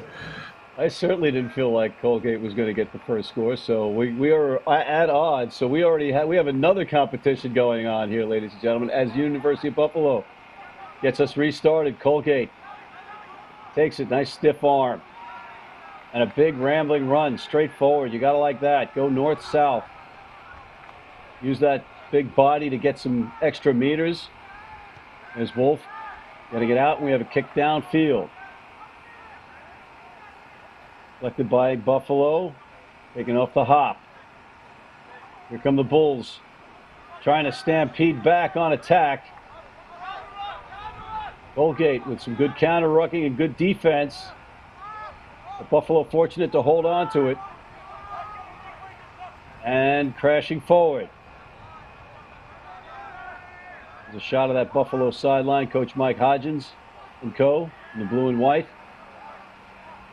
as his team tries to dig out of this 7-0 hole. And remember, again, if you're just tuning in, this is a relegation match, as Kevin Hunn takes it into traffic, the number 10, and a big rambling run from Meskinov. Now Buffalo trying to get some phases. There's Pelago. And a penalty earned as Pelago takes the ball to the ground against Colgate. So University of Buffalo with an opportunity here, Liam.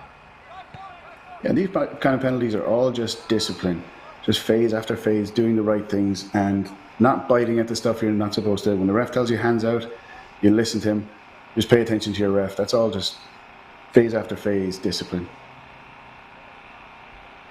And notoriously, referees are deaf, dumb, and blind when you're on the pitch. So this is a lesson to be learned. You have to ignore those aspects of the refereeing community and participate fairly on the pitch.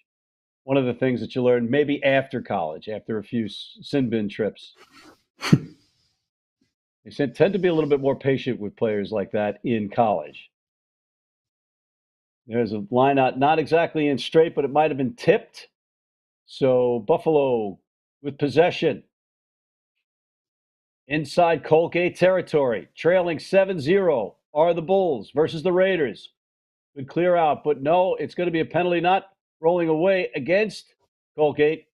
Quick tap taken and a knock on, unfortunately, and a bad turnover by the University of Buffalo. So unfortunate there for Buffalo. The intent was there. I applaud the intent to push back Colgate, maybe get an extra 10 meters, get them marched back by the referee. But if you're going to take those chances, you got to get it right. Indeed, you got to get it right, especially when you got momentum. You're trying to get the score even on the scoreboard, and then again, it's that curse of the youthful exuberance. It's a recurring theme today, and it's who can mitigate those mistakes that's going to come out on top in most of these matches. A lot of rugby matches today from the Liberty Conference Championships. And there's a nice move on the outside, a couple of missed tackles. And Colgate with some good running, attacking rugby right now. Nothing fancy, just playing rugby. But now we've got another whistle. And I'm not sure if he's going to go to the pocket here or not.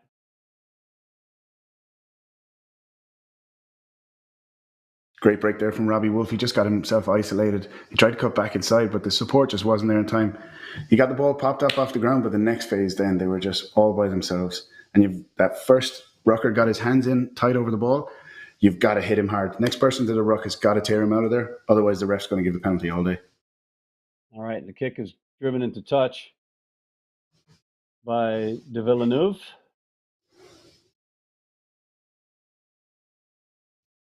Who is from Manhattan Hunter Science High School, New York City, just blocks away from where I live. And it's amazing when you look at the roster of high schools where these kids came from, and the fact that they're so diverse on both sides of the on both sides. It's really great to see how rugby is growing, specifically on the high school level. All of these players have experience playing in high school, except for like one or two guys. And it was completely the opposite when I was at the University of Buffalo in the 1840s. Makes a massive difference. The earlier you can get a ball in rugby players' hands and the more teams they can move through, be it like under 8s, under 10s, high school, every extra step that they've experienced at with rugby really stands to them at the next level. At the next level, and this is a next level rugby broadcast. Well done, Liam Quinn, to sneak that in there. Subtle advertising as Colgate and the University of Buffalo battle in this relegation match. Colgate with some good counter rucking, but Buffalo holds on to the ball. Buffalo a little bit flat, maybe a little bit slow in support right now, whereas Colgate, everybody's involved. That's just right now from this vantage point, but there's a little kick. We'll try it something that might trickle into touch. Depending on the line. And it's going to come back, right? It went through the dead ball area. That went dead, yeah. Straight out through. So that one I don't have a problem with. You know, you're trying to get something going, Liam? No, a little bit of inventiveness there. You like to see it. And like you said earlier, it keeps them honest too. If guys are firing up too hard and you feel like they're not giving your first receiver time, put a little chip behind them and let your speedsters run onto it. And then guys know they have to hang back and they can't cheat on you. And as you saw, the goalpost is not on the try line. It's on the dead ball line. So it's that extra space that you have to kick. And there's a penalty awarded to Buffalo. So far, the penalty count has been clearly in favor of the Bulls, yet they are at a 7-0 deficit on the scoreboard. There's Villeneuve taking the ball and taking things into his own hands, but he's turned it over on a penalty for not releasing. A bad call for Bulls in terms of momentum and the kick into touch by Colgate. Yeah, you want to see them when they get those advantages. You want to see them make it count on the scoreboard, like we talked about earlier. And so far, UB making the penalties stack up against Colgate with their pressure, but not telling on the scoreboard so far. Okay, here's the throw in from Spagnoli. He was not in Fast Times at Ridgemount High. That was a different name, not Spagnoli. We'll expect your letters forthwith. Spicoli.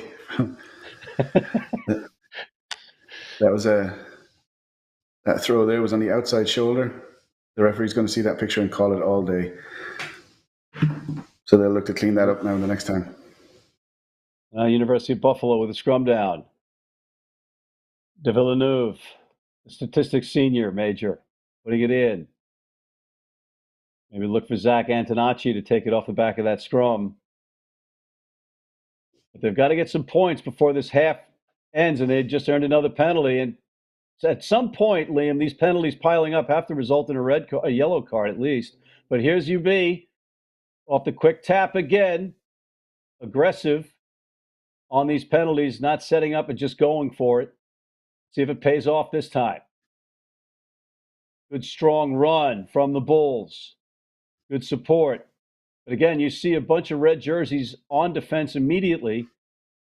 And it's going to be, looks like, offside and another chat. Just to back up what you were saying there, they're starting to become obvious that the penalties are stacking up. And at this point, usually a ref will have a quick chat with a captain. If they're lucky, he won't give the yellow card straight away, but it's been too many for Colgate at this stage. So he's just explaining to the captain that that's too many penalties back to back, and they're starting to feel cynical, so he's got to send someone to the bin for 10 minutes. And we call that, he's showing him the cheese. So it looks like a big yellow slice of cheese. And if we're really getting fancy, we'll call it fromage for the French term for cheese. But there goes, what is that, number 8? It looks like 5. I don't have my Beauregard. bifocals on. Oh, that was Beauregard. Rhett Beauregard going to the bin, number 5. And now that changes the dynamic because he's one of your bigger players for your squad, and he's at second row. So this is a key component and a key time for the University of Buffalo. They need to capitalize here. Yeah, you've already been in the ascendancy. You've got the penalties ticking up. They're noticing that. They're feeling that. They're hearing the whistle over and over again and getting annoyed. And now they're down a big player. This is the time Buffalo really want to put points on the board. If you're just tuning in, we're at Fairfield University for this Liberty Conference relegation match, D1. One of these teams will stay in D1. One of them will go down to D1A. Two A's on that, I believe. And if so, will it be Colgate or will it be the University of Buffalo? Colgate in the reddish maroon and Buffalo in the blue and white. Oh, such a pity from Buffalo there. That was the time to put the ball through the hands, do the basics right. They just bobble it in midfield. Yeah, now is the time where you just want to play just conservatively and keep the ball phase after phase and test the undermanned Colgate Raiders. Instead, they turn it over while they have a man in the bin, and now Jack Kelly puts it in, goes to the back of the scrum, but University of Buffalo really imparting their will and taking the ball back in a big drive, and now they have it. They did exactly what the doctor ordered if you're Mike Hodgins, head coach. And they're playing the advantage again. Villanova. That was a big drive from the Buffalo. Huge drive.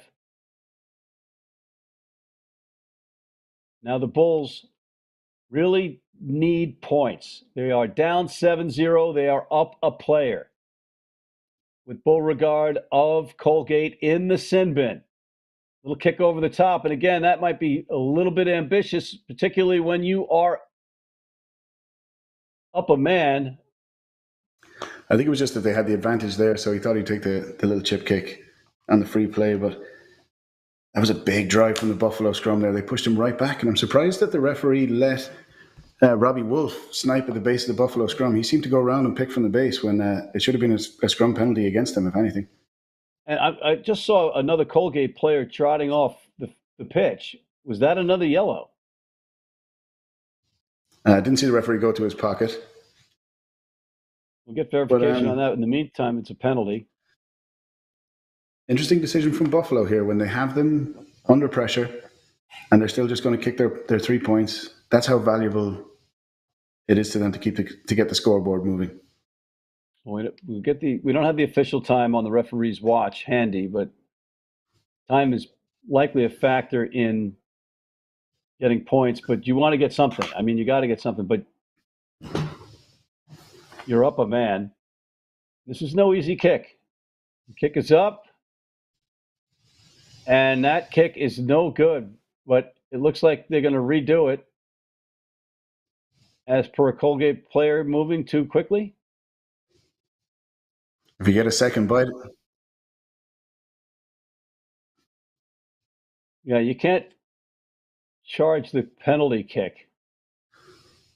Correct. Charging is only on a conversion. They'll have to stay onside until the ball's kicked. As my mom said, it doesn't hurt to ask, right? You got to play the ref. There's the kick over again, and this time it is true. So Villanova gets University of Buffalo on the board. They still trail, however, 7-3, but they have the man advantage for at least a little bit longer. He'll be delighted with that second bite of the apple there, that second chance at that kick, because they can really do with those points. And we're just approaching half-time in the sin bin. We're at almost 5 minutes. So they do well to get right back down the field now and try score again. Look at those fall colors. Look at that green. How great of a setting is this for college rugby? Saturday's a rugby day, and we got a full one of rugby for you today on the Next Level Rugby YouTube page.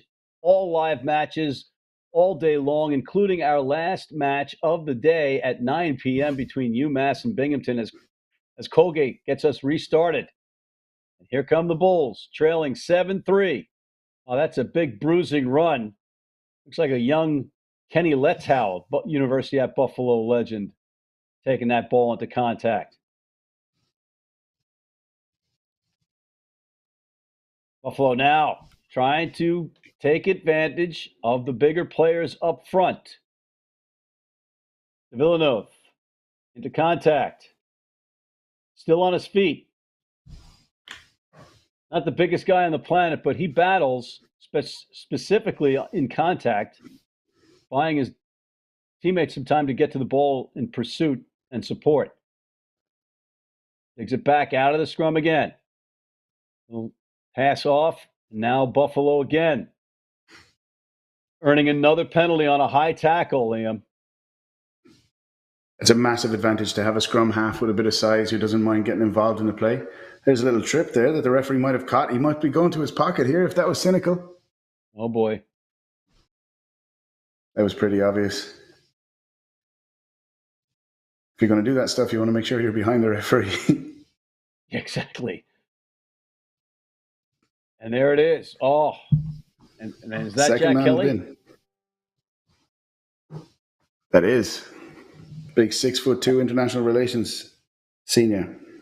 So not only have you lost two players, but you've lost two sides of beef in that pack right now that you can't afford to lose against what was deemed earlier a better, more physical or bigger front row and more experienced front row and pack in the University of Buffalo's tight five.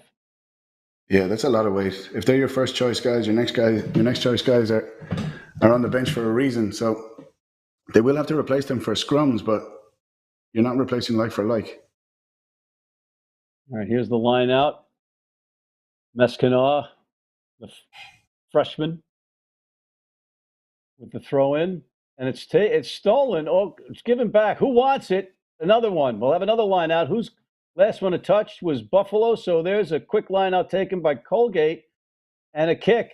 Some unconventional line out play, fortuitous for Colgate as University of Buffalo now back on their heels. But here comes the Bull. Here come the Bulls on attack again. Sean O'Connor taken out of the bottom of the scrum by de Villeneuve. Now a good, strong counter run by Buffalo toward midfield. And they've earned another penalty. I mean, we've got to be in double digits on penalties at this point. And yet, Colgate, oh, that's going to be a tip tackle, and that could be another card. Again, that was another blatant one. Here.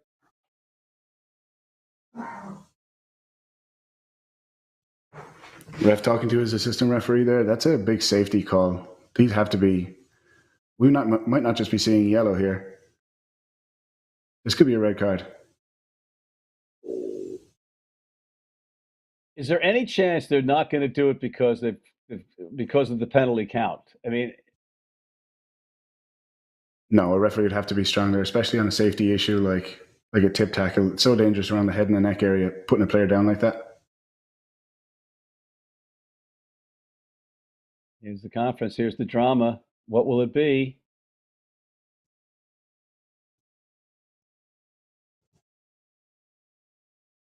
We really need that. We need a drum roll right here.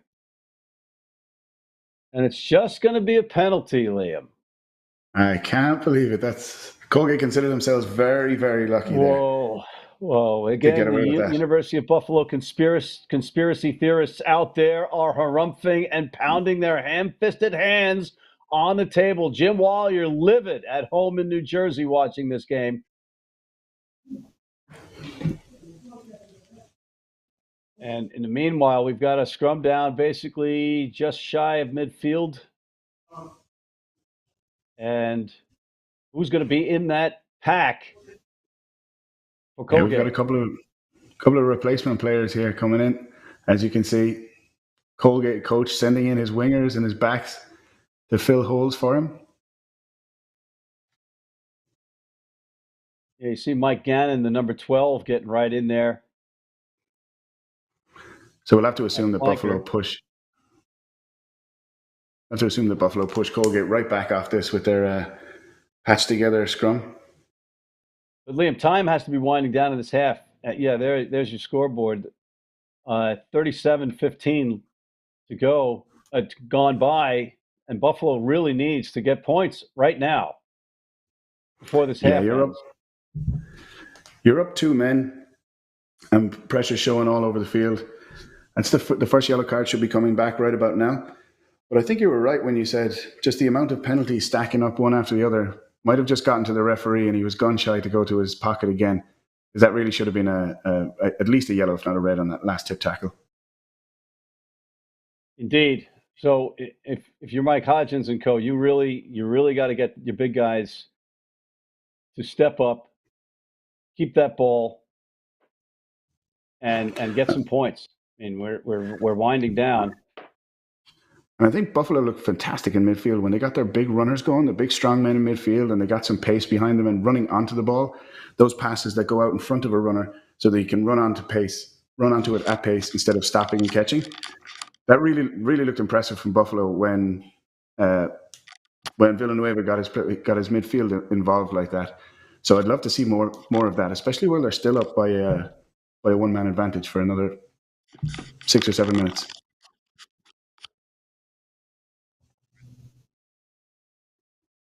All right, gang, that is now halftime. So we have a great half ahead of us. Don't go away. We'll be back.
Are we live on the air right now?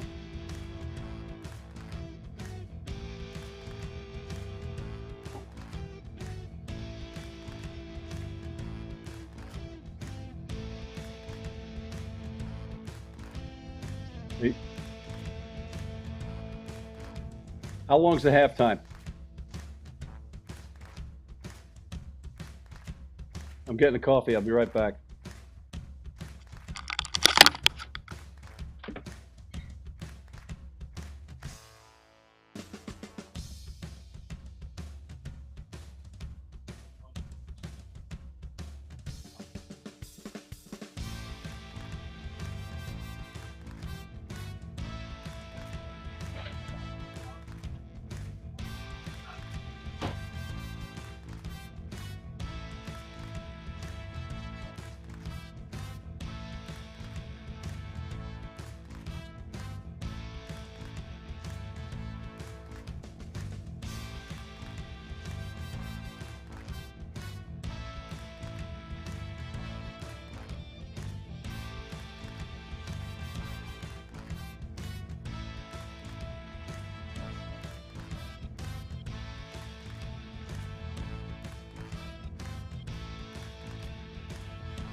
Hey everybody, welcome back to Fairfield University in Sunsplash, Connecticut. A beautiful fall autumn day. Saturday is a rugby day, Liam Quinn, and this one is a dandy. Matt McCarthy along with Mr. Quinn as the University of Buffalo and Colgate get ready to start the second half of their Liberty Conference D1 relegation match. And wow, is this going to be a finish, because one of these teams is not going to be in D1 next year. They're going to be in D1AA. And right now, Colgate's on top, 7-3, Liam. But they have a man in the sin bin, and the University of Buffalo seemed to have some momentum right before the half ended. Yeah, Colgate did well to keep it to 7-3 with 2 men in the sin bin for about 5 minutes there. So it's on Buffalo now to capitalize quickly on that, get another score on the board, and at least get back to parity. All right, there's Zach Antonacci, the number 8, taking it to the ground, and here comes Buffalo, rambling forward. Again, they have a man advantage, but so far Colgate living the life of a cat. 9 lives have these Raiders in the fact that they've given up about 45 penalties, and they're still leading by 4 points. So the University of Buffalo really needs to impart their will here to get something going in a hurry. Setting the platform, taking it out of the back of the scrum. There's Palago with a rumble, the big man. Spinning it wide. Here's number 21. That's the inside center, Max Newcomb. He gets it off to number 6, James Armstrong.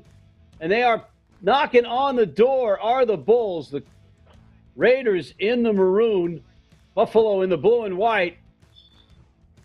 And now something, I don't know what Mike Hodgins said in that clubhouse, but his Bulls are coming back and roaring a little bit. Dylan Fitzgerald with a run, the number 7 mechanical engineer major.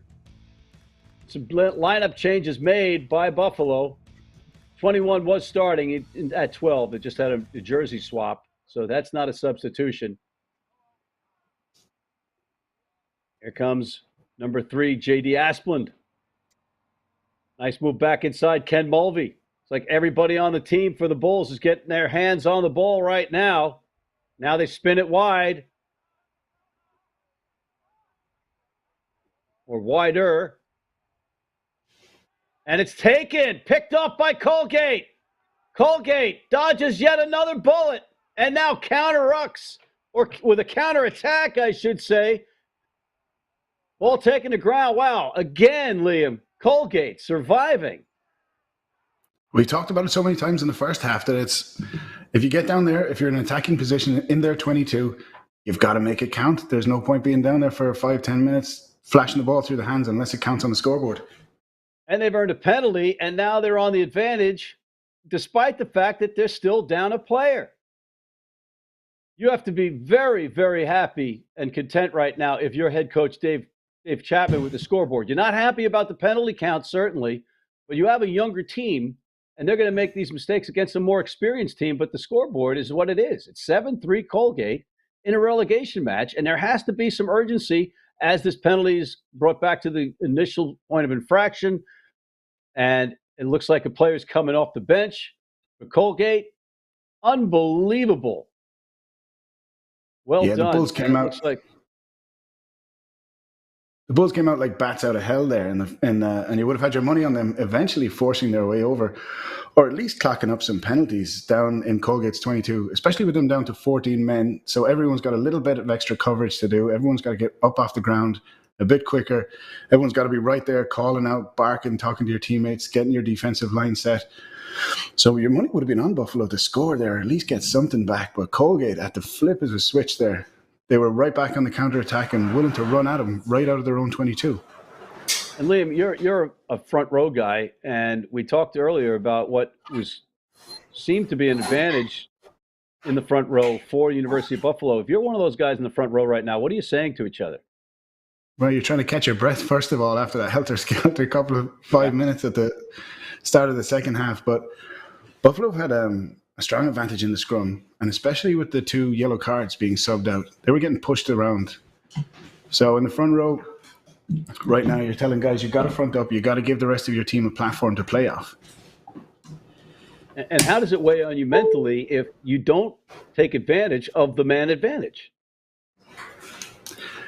That's the thing. At halftime, you're going to get told, I said, listen, lads, we've been up 2 men for big parts of this game, and we're coming out with 5 minutes with a man advantage. Go out there and make it count. That's the stuff that's going to save your legs later in the game. And as a front row, you don't want to get pushed off your own ball in the scrums, right? That's demoralizing, it's defeating, and it gives the other team an extra bit of energy. When you're all... Yeah, you're just my eyes are glossing over. I have no idea what you just said because I was just hanging out in the back line mostly or flanker. So I let you guys do the dirty work. That's what makes it so bad when you're huffing and puffing and stressing to get the ball back, and then someone's just going to drop it in the backs anyway. So you got to do your best. Exactly. This is one of those instances where now you got to start to question your game plan. If you're the University of Buffalo, you've only got 3 points, and you are up against it. You have less than a half to show that you are worthy of not being relegated. At the same time, they're only down by 4 points. Colgate are only up by 4. They're only down by 4. So you don't want to abandon the game plan just yet. I'm sure their coach will be telling them to stick to it. Well, there's almost a try, and it is a try off that botched line out. Colgate storming down to pad their lead. An unbelievable turn of events off the line out. It was a sloppy line out. Here it is, Liam. Yeah, and just as I'm preaching that they're only down by 4 points, they go and give up 5 more. Yeah, that was a low throw. He could have gone higher. He could have gone closer to his own man. But it bobbled, and he was just first to the ball. Just quicker reaction times. And absolutely nobody in blue and white to stop him. No way he had a problem getting into that try zone. Yeah, no, that was a free walk in there. Wow. So again, just as we were talking about things that are demoralizing for a front row, you mess up your line out like that, or you mess up the defensive line out, and they walk right in, there's not going to be happy bodies under the post. So we need a leader here from the Buffalo Bulls to kind of get guys together in a circle, say, hey, come on, lads, focus. We're 2 scores down. This is a relegation. All the chips are on the table here. Now's the time to buy in and go back to basics and get down there and score again. That's all you can do at this point. And that was a great kick, a great effort. It just did not make it, though. But what an effort. And fortunately for the Bulls, they're not down by more. But this is, again, here's your play.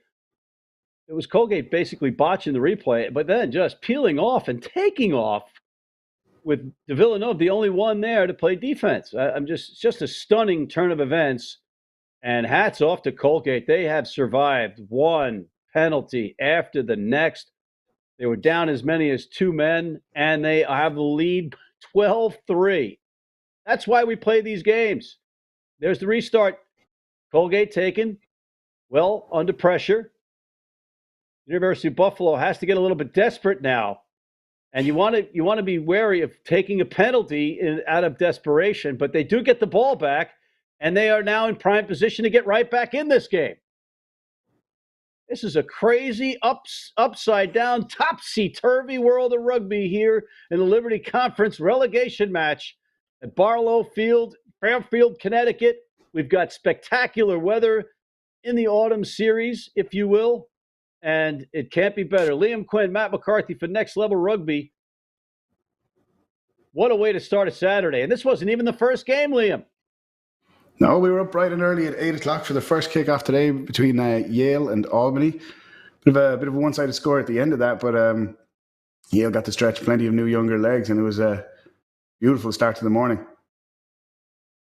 You can't ask for a better setting and better weather for rugby. I know the guys from University of Buffalo, they're used to like you wearing snowshoes at this point, but as Buffalo now tries to get closer to the whitewash to try to get one in. And Liam, we got a lot of lines down there. So which one's the try line? It's the one before the goalposts. Right, the last line before the goalposts. I'm just noticing Antonacci's doing a lot of carrying today. He's shouldering a lot of this effort. And Buffalo did really well to get the ball back off that turnover. Just a huge tackle, I think, from Villanueva, which started it. And they've been... Oh, sorry to interrupt you, but I'm just... They were driven back defensively by a wall of crimson, and that was the Raiders just playing great defense, and then they knock it on as a player is down for the Bulls. But then Buffalo just, you could see the player looking up instead of looking the ball in. Like we said, one thing at a time, right? You've got to secure possession, check your manners, and you get everything in order. But that was tantalizing. Buffalo were so close and were such a great position. And then you got to do the basics right. Just one pass, not going to hands, guy not looking it into his next player's hands properly. And you've lost possession again. Just crazy. And now, looks like there's a little bit of a breather. Substitutions perhaps coming in. We'll try to get those to you as we get them. But the numbers that matter right now, just about 50 minutes gone in this match unofficially, and the University of Buffalo trails Colgate 12-3 in this relegation match. And if nothing else, Colgate has to feel good about their chances after surviving so many different calamities earlier in this match with all the penalties and the sin bins. And now Buffalo not going to go for the post. They're going to go for the try. And they better get it this time, because one more defensive stop for Colgate mentally might just put the Bulls to bed. But here's blue and white going against the Crimson of Colgate. Villanova, Antonacci, who, as Liam said earlier, has been putting in a workman's effort today. He brought his lunch pail, but there's a penalty earned by Colgate. Yeah, Buffalo just going to sleep at the ruck there, and Colgate tried to counter-ruck them. Buffalo weren't paying attention. They thought they had ball secured, and referee rewarded them. And there's the kick into touch. Wow. Again, it's Groundhog Day all over again for this Colgate defense. Just miraculous and heroic at the same time, as we have a line out, and it'll be Spagnoli, the 5'10" computer science major senior out of Bath, Pennsylvania, throwing it in. Yeah, you'd wonder there if they should have taken that penalty. That you noted they were going for the tap penalty. It was an easy kick. Now they'd be 12-6 and they'd only be 6 points behind. That's one converted score. Now they're still where they were, 2 converted scores away. Yeah, and there's just another sloppy lineup. But those sloppy lineouts seem to find the hands of Colgate. And the Raiders now looking to run it out of their own end. They just want to keep the ball, kill the clock, stay on the pitch too. You don't want any more trips to the sin bin, and you want to minimize. And now the calls are going the other way as far as the penalties are concerned. There's the quick tap taken and some more yardage gain. So some good forward progress off the quick tap for Colgate, and still on their feet. That looks like Jack Kelly rambling for Colgate. Some great forward progress made by the Raiders. And there's an unfortunate knock on, and that'll be something that the universe. Oh, no knock called. I beg your pardon. It looked like it was forward to me, but play on, says the referee. What did you think of that, Liam? I don't know how they got away with that. Maybe the referee thought it came off his foot, but the official rule is that if the ball comes off your hands forward in an uncontrolled manner, whether it touches your foot or not, that should be a knock on. So I think you've missed that one there. And then there's a counter attack off the kick and good pressure on the kick chase, but Buffalo fortunate there, and they get the clearing kick off the left-footed boot.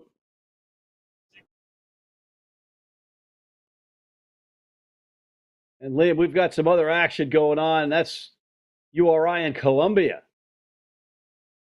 And you just love those full colors behind them too. But that's all the Next Level Rugby action on the YouTube channel for Next Level Rugby. Liberty Conference Saturday. It's spectacular, sun-splashed Fairfield University pitch. Barlow Field, multiple fields going on all day. Final game isn't until 9 p.m. tonight. There's a pass. Is it a knock-on? No, he says it went backwards. So, or did he? Just wait to see his call here. Either way, a lot of hand movements, but it's going to be scrubbed down to the University of Buffalo. And I thought that one went backwards if it was a knock call. So what do I know? Bit of scrappy play there, but it's interesting that now that Buffalo are under pressure, that it's them giving up the penalties. That's usually how these games go. Whoever's under pressure tends to give up the more penalties. Guys are tired, breathing hard, the indiscipline. They're trying to cut corners. That's when the penalties show, and it's a complete switch from the first half. And you're on the other side of 50 minutes unofficially. We're like approaching the 54th minute of this match, so now time becomes a factor because Buffalo has not shown the offensive potency to score points in a hurry, to say the least. And there's another penalty on the wheel earned by Colgate. Yeah, you just wonder, are Buffalo going to rue a couple of chances where they could have taken penalties, kicked a couple of points early in the first half? Like you said, they're not showing the teeth to score when they're 5 meters from Colgate's line. And Colgate are clear by 9 points. They don't have to necessarily score. They can just ride this out and keep playing like this. I don't know if you can see it, but University of Buffalo legend Doug Eberle is at this match, and he just threw his coffee on the ground in disgust. Unbelievable. As the line out comes from Colgate. That one, no problem.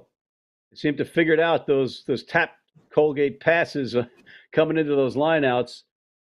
All have worked so far, but you don't want to keep doing those, and they didn't do it that time. Now they're on counterattack, but nowhere to go. Some good defense from Buffalo.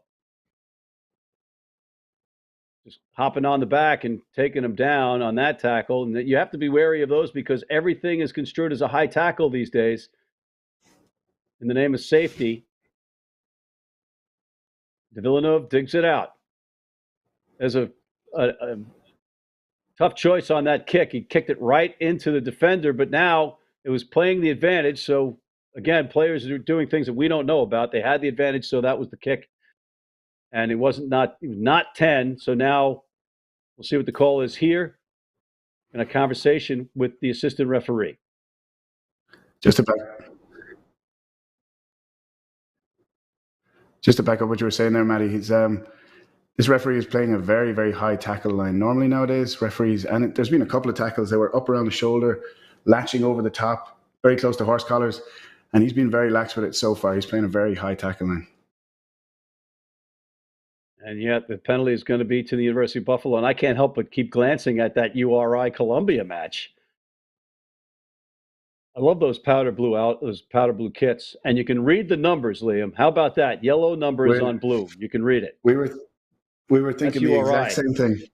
Those Napoli-esque soccer-style kits. We did a URI Yale game earlier this year, and they're very easy to see the numbers. It's a commentator's dream. Liam, I want you to run for office with me on my platform, and the platform is basically going to be the defending of adverbs and numbers that you can read on rugby jerseys. Those are my two platforms. Absolutely. Prime suspects at Yale with the white numbers on blue and white stripes. Just, not very smart from the Ivy Leaguers, right? There's a penalty to Buffalo. Let's see if they can be cautious enough to hold on to the ball. And they don't. In contact, knocking on. Commentators curse. And here comes Colgate. Colgate looking to pad their lead. A great run. Nobody's going to get them. Oh, just a good game-saving, season-saving tackle, perhaps, from the Bulls. If they come back from that, we might say that was the one that kept them from getting relegated. But in the meantime, we have a whistle, and it looks like an injury. Oh, you don't want to see that. It looks like it might be a lower leg injury, like an ankle, perhaps on that tackle. A season saving is not an exaggeration. If Buffalo managed to come back and win this game, that was huge. The ability not to give up there, as it looked like all was lost. That was a speedster, and they managed to get back and get an arm around the ankles. And what a great run in space. Here it comes. That could have been such a finisher here, just like a mental break in there for UB. There's the tackle that forces that knock, that gets him free, and there he goes. They're playing so close to the line, giving the last-minute passes, which they have to do, just to chew up defenders. But huge track back there. I didn't quite catch the number, but then he's right back on his feet and he's ready to ruck again. And the one danger of breaking away like that is that when you do get tackled, you're on your own unless you have a support line right beside you. That's why teams like France do so well with their support lines running. They're so important. All right, and here we go. There's the tap taken by Colgate, and are they in for the score? Yes! Try awarded in the corner, Colgate. Just unbelievable. What a turn of events again, and they now lead 17-3. He spots the gap here. He spots weak defending. Buffalo are a little asleep. You've got a 3-man overlap here. He managed to get the basketball offload away, and guys just aren't numbering up and calling out their man. That was heads up play there from the Colgate 9. Dave Chapman and his coaching staff have to be thrilled with their younger team today. You talk about adversity. They have experienced it in every form this morning, I should say, every form of adversity this morning. And here they are on top, 17-3, conversion pending. Just remarkable, a remarkable big-time pressure performance by Colgate and their Raiders. Yeah, especially with such a young team, with only 3 seniors on the starting 15. To go down 2 players, go down 1, and then especially 2 players for 5 minutes. They just join together, all get on the same page, play your defense properly. And then this is just opportunistic. Heads on a swivel, he sees the overlap, goes, chews up 2 defenders, they get crossed over, and then it's an easy touchdown in the corner. That's great finishing move there from Ken Mulvey. And you know, these younger players are playing like well-seasoned, experienced players. Again, Colgate down as many as 2 players with players in the sin bin, multiple yellow cards that they've had to face. They were allegedly, some of those experts like yours truly thought University of Buffalo had an advantage in that front row, but you didn't hear that from my contemporary Liam Quinn, who is a front row player. So always a word to the wise, listen to the people that know what they're talking about. But here, I certainly didn't know what I was talking about with this result. Kudos to Colgate. On top 17-3, it looks like they will not be relegated. And barring a miracle, University of Buffalo, who just turned the ball over, actually, nope, sorry, it's going to be a penalty to the University of Buffalo. They need a miracle. Knock on, not a penalty, beg your pardon. Thank you, producer Ryan Ginty. There it is. Oh,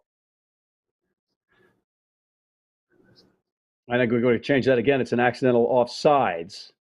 And it will be a scrum down to the University of Buffalo. And they have to throw the kitchen sink. They have to throw everything out the window that they thought right now, Liam, right? I mean, you can't stick to the game plan now if there was one. You got to bring out your secret weapons. What do you do here? You've stuck to the game plan. You've stayed calm. You've done what you planned to do, and it's gotten you further and further behind. Colgate is just so dangerous off the break. To be able to be behind for that long and then just snipe and score at every opportunity is just demoralizing for a Buffalo team, you know? I remember we were down 17-3 to Buff State one time, University of Buffalo was, and we broke out our nuclear option, the Snuffy Burns, we called it. Tim Snuffy Burns at fullback. We just brought him in every single play, and he dominated. But there's a kick downfield, and it's just another error, unforced error under pressure, but no pressure really, other than the fact that you're going to get relegated if you don't catch the ball, but not a knock-on called. And there's off the back of that scrum, and here comes Colgate again. Unbelievable. I don't know what I'm watching, Liam. Stunning try again. Like we said, Colgate have never switched off. They're so disciplined in the second half. I don't know where this team came from. In the first half, they were giving away penalties, getting guys in the sin bin. They're so switched on and so disciplined in the second half. They bide their time. They wait for their opportunities. That was a great box kick. It put the Buffalo fullback under pressure. There's the covering tackle. First rucker is there. That's an 11. That's a left winger. He should not be holding 2 guys in a ruck like that. And then those guys cleared through the ruck, which leaves the ball exposed. And Colgate look at the ref. They get their answer that the ball's out, and he picks and goes. That's great discipline and real experience there. Liam, let me ask you a question for the folks at home that might be puzzled. But when the ball carrier from the University of Buffalo, the initial receiver of the ball, knocked it, but then he picked it up, shouldn't that have been the whistle, or do you keep playing? Wasn't that From the knock? the He recovered his own knock on. Shouldn't that have been a whistle to end the sequence? the Buffalo catcher. Yeah. So So the referee he will knocked allow it on, scrambled forward, got it back, So the and then ref went will to allow. ground. Yeah, he'll allow an advantage to Colgate to see if they can gain a more advantageous position from it. It's at the referee's discretion still this year as to how long he wants to play advantage for. He can play a few phases. What a kick that was in the meantime. What a conversion by Colgate, and everything is going Colgate's way. You can see those Colgate smiles on that sideline, and we've been waiting to use that one all day.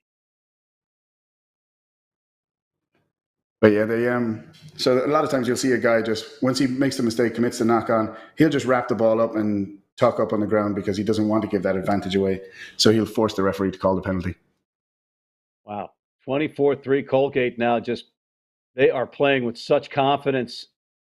They look like the more experienced, more seasoned team, whereas the University of Buffalo just did not bring it today. They did not step up when they needed to. They had ample opportunity. Penalty count was vastly in their favor, and they're down 21 points with 63 minutes gone by in this match. Yeah, Buffalo are still going hell for leather into the rucks here. There's a couple of players on this team who aren't ready to give up yet, but that's a great inside pass there. And just some great moves in the open field by Colgate ball carriers to just keep getting more and more meters. And it's going to be a penalty. And finally, quick tap finally taken by Colgate. Tackle call, I think. Yep, high tackle. Play continues, and they're looking for more. And why not? You're at full strength, you're at full confidence, and you've got a 21-point cushion that you can pad. But I'll tell you what, there's one guy that hasn't quit all day, and that's number 8, Zach Antonacci for University of Buffalo. It reminds me of a young Sean Perrin. In the meantime, Colgate cracking forward, just doing all the little things correctly. And there's a whistle. And it will be penalty earned by Colgate. There just doesn't seem to be any urgency to Buffalo's defending on their own line. I don't know if the field markings are confusing them, but here they are. There's no urgency to the defending. Guys aren't getting on the line. They should be almost in a 3-point stance, ready to take guys as low as possible and drive them back. Yeah, you just saw that. Well, here's a replay.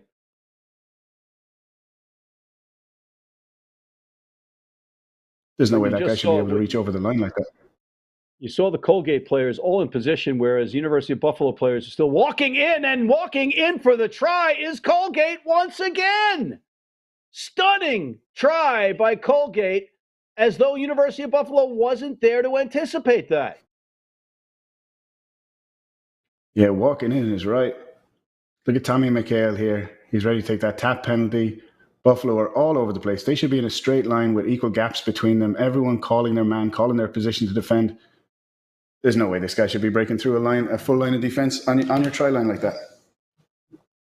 Wow. Very disappointing for the University of Buffalo, and simultaneously exhilarating for the Colgate Raiders. Raiders Nation. Going to be blowing up on social media.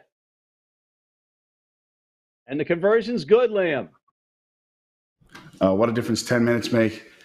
10 minutes ago, we were talking about how Buffalo were still in this and they were only within one score and whether they should have taken that kick penalty down in the Colgate 22. 10 minutes later, it's looking like this game's completely out of hand and Colgate are walking in at will. Meantime, URI on top of Columbia 26-19. And Columbia, for some reason, not in the powder blue jerseys. I mean, come on.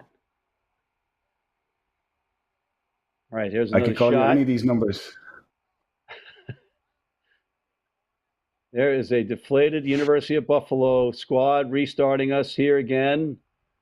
Kick goes up. You got a real head scratcher if you're the coaching staff for the University of Buffalo right now. You had every opportunity to win this one, and now it's not just a loss. You're now being relegated, and maybe that's a good thing. Maybe it fires off some warning shots from the alumni, and they get involved a little bit more because as alumni we can do better for each one of our universities. Folks, get involved. You're seeing different schools turn the tide and become forces because their alumni are getting involved. And you have that with a school like Brown, with Dave LaFlamme coaching. That team has turned around in a heartbeat because the alumni got involved. And Fairfield, right here, the host stadium, Fairfield University rugby team doing very well, where they have legends like Robert Doc Hines and the school president, Nemec, and of course the great Paul Sheehy, co-owner of Old Glory DC, all Fairfield University rugby alumni, and their program is set to take off as well. So University of Buffalo right back here trying to get some kind of positive at the end of this game, but Colgate, and there's just another knock on, indicative of what we've seen today.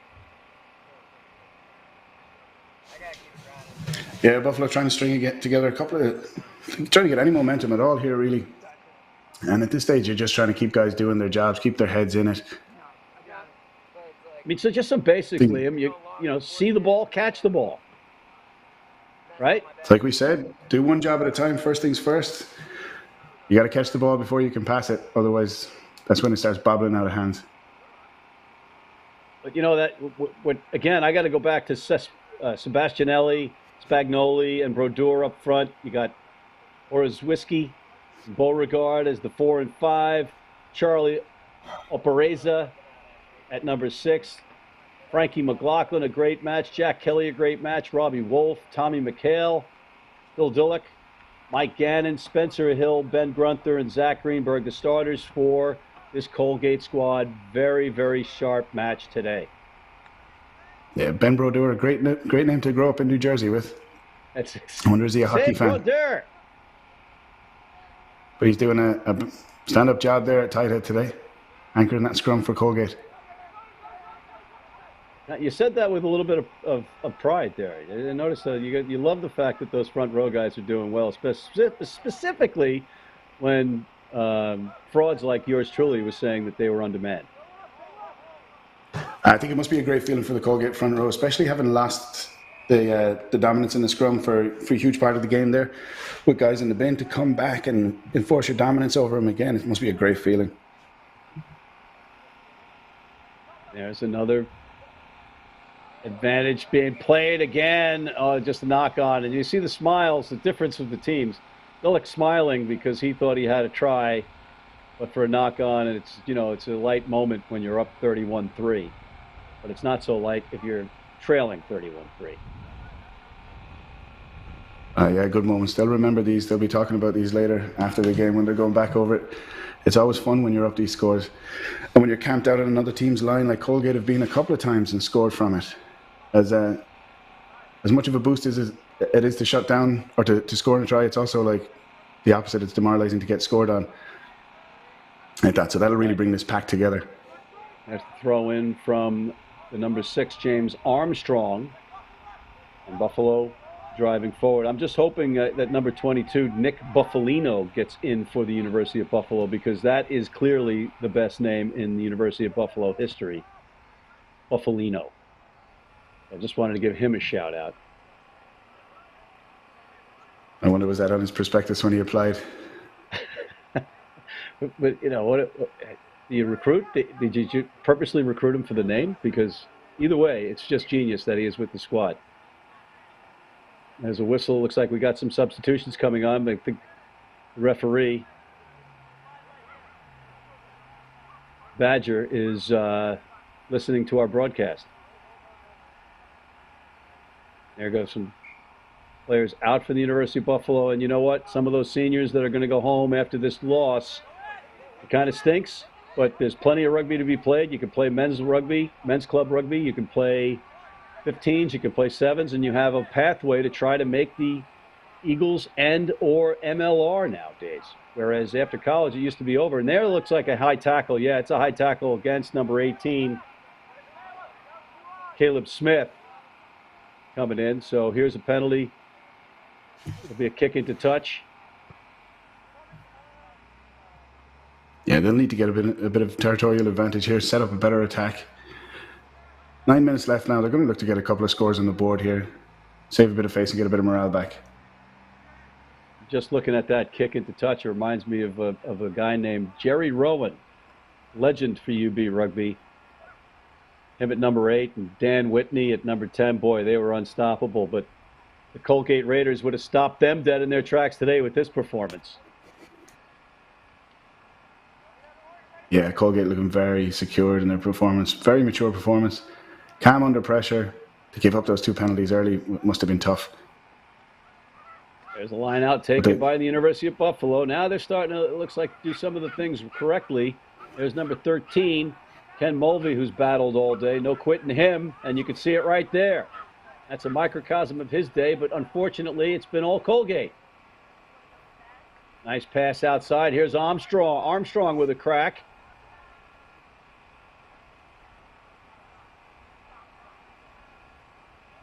Moving downfield.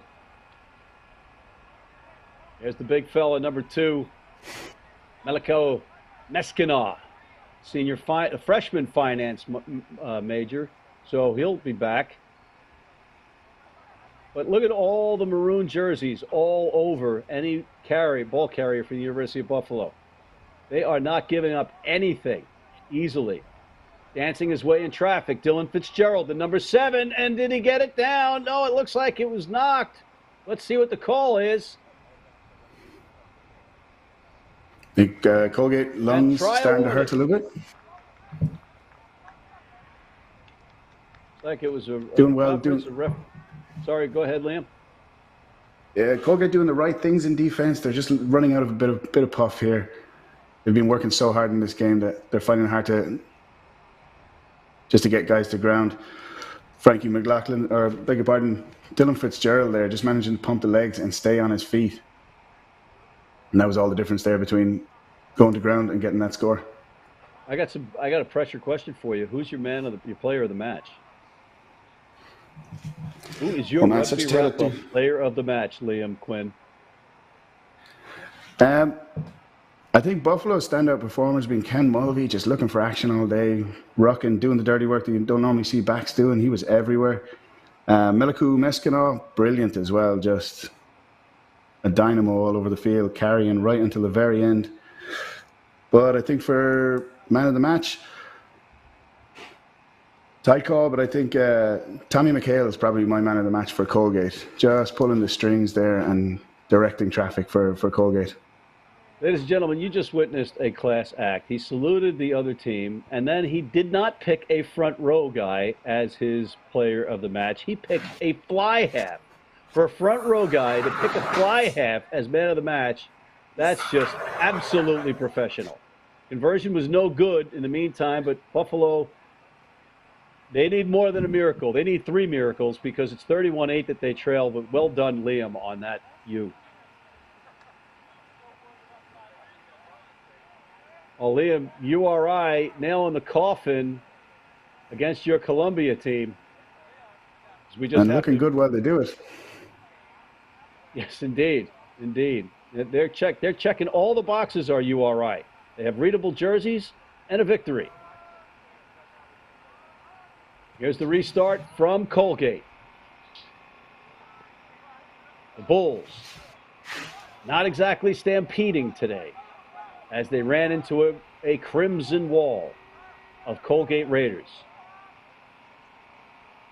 But now showing some life. Here's number 18 dancing into space. John LaFalce. And he's not a substitution. That was his starting number, folks. So we're trying to make sure you get all the names right and numbers right. Digging it out of the bottom of the scrum. Here comes a kick from Mulvey. And it's dropped.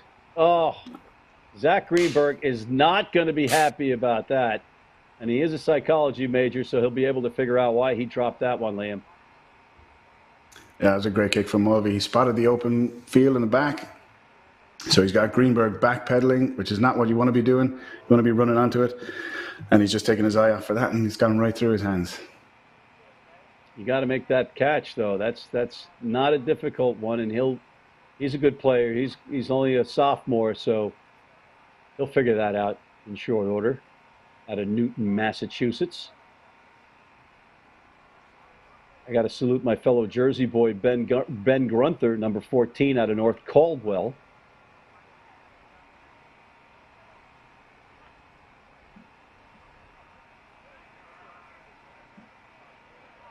The back of the scrum, taken by Buffalo, but now stolen by Colgate. Another sloppy pass, sloppy sequence, results in a turnover earned by the Raiders. Little no-look pass from Colgate. Some good counter-rucking from Buffalo. Armstrong gets his hands in there. Let's see, there was a whistle prior to that. What's it going to be? Yeah, that was a lovely little... He's looking for a number. That would have been a very pretty set play. Little no-look pass as he's looking to set the guy off inside. He probably would have been in for a try, but it was just the execution there that let him down. I think it was a knock-on advantage being played, and it'll be a scrum down to Colgate. You see some substitutions. Graham Gallo, junior business administration major, in at 16 for the University of Buffalo. Try to get you those Colgate subs. Don't want to slight anybody. Good drive from the Bulls. And if anything, Liam, you want to see some of your younger players, your underclassmen, show some moxie here. But there's a pilched ball, another stolen play by the Crimson Raiders, or the Colgate Raiders. I keep wanting to say Crimson Tide. Choose any shade of red there. And then you Red Raiders. I apologize, Colgate. Oh, good hit, but well done to take the ball down to the ground. Number 19, Eric Nicotera, the exercise science major out of Kenmore West. Kenmore, a great rugby program. Referee challenged the AR there. They got away with another possible high tackle there. I think the ball carrier dipped his body height as he went into that tackle, which is why Colgate got away with that one. And we're on a final minute, unofficially, of this match, Liam. And I got to say, it was a pleasure working with you and the Next Level Rugby crew.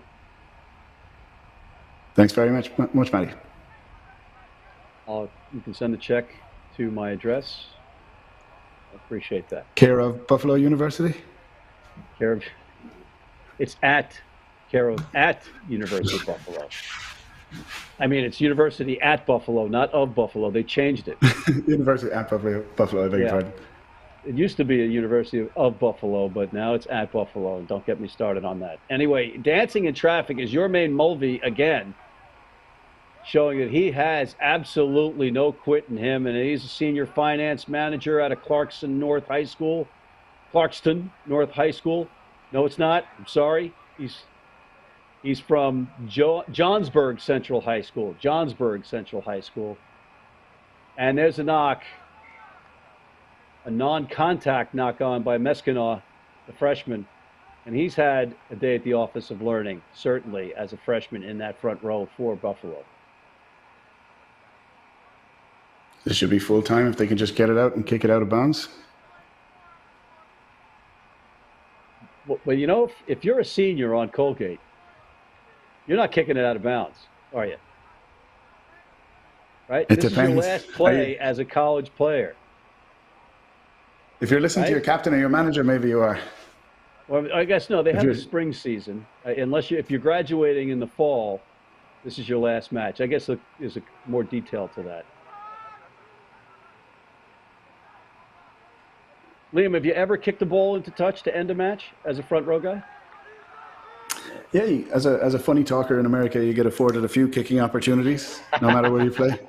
Exactly. As soon as you show up, oh, you're a funny talker. You're the kicker. And that's going to be the kick that Liam Quinn would have kicked if he was in that position, into touch to end the match. And Colgate avoids relegation.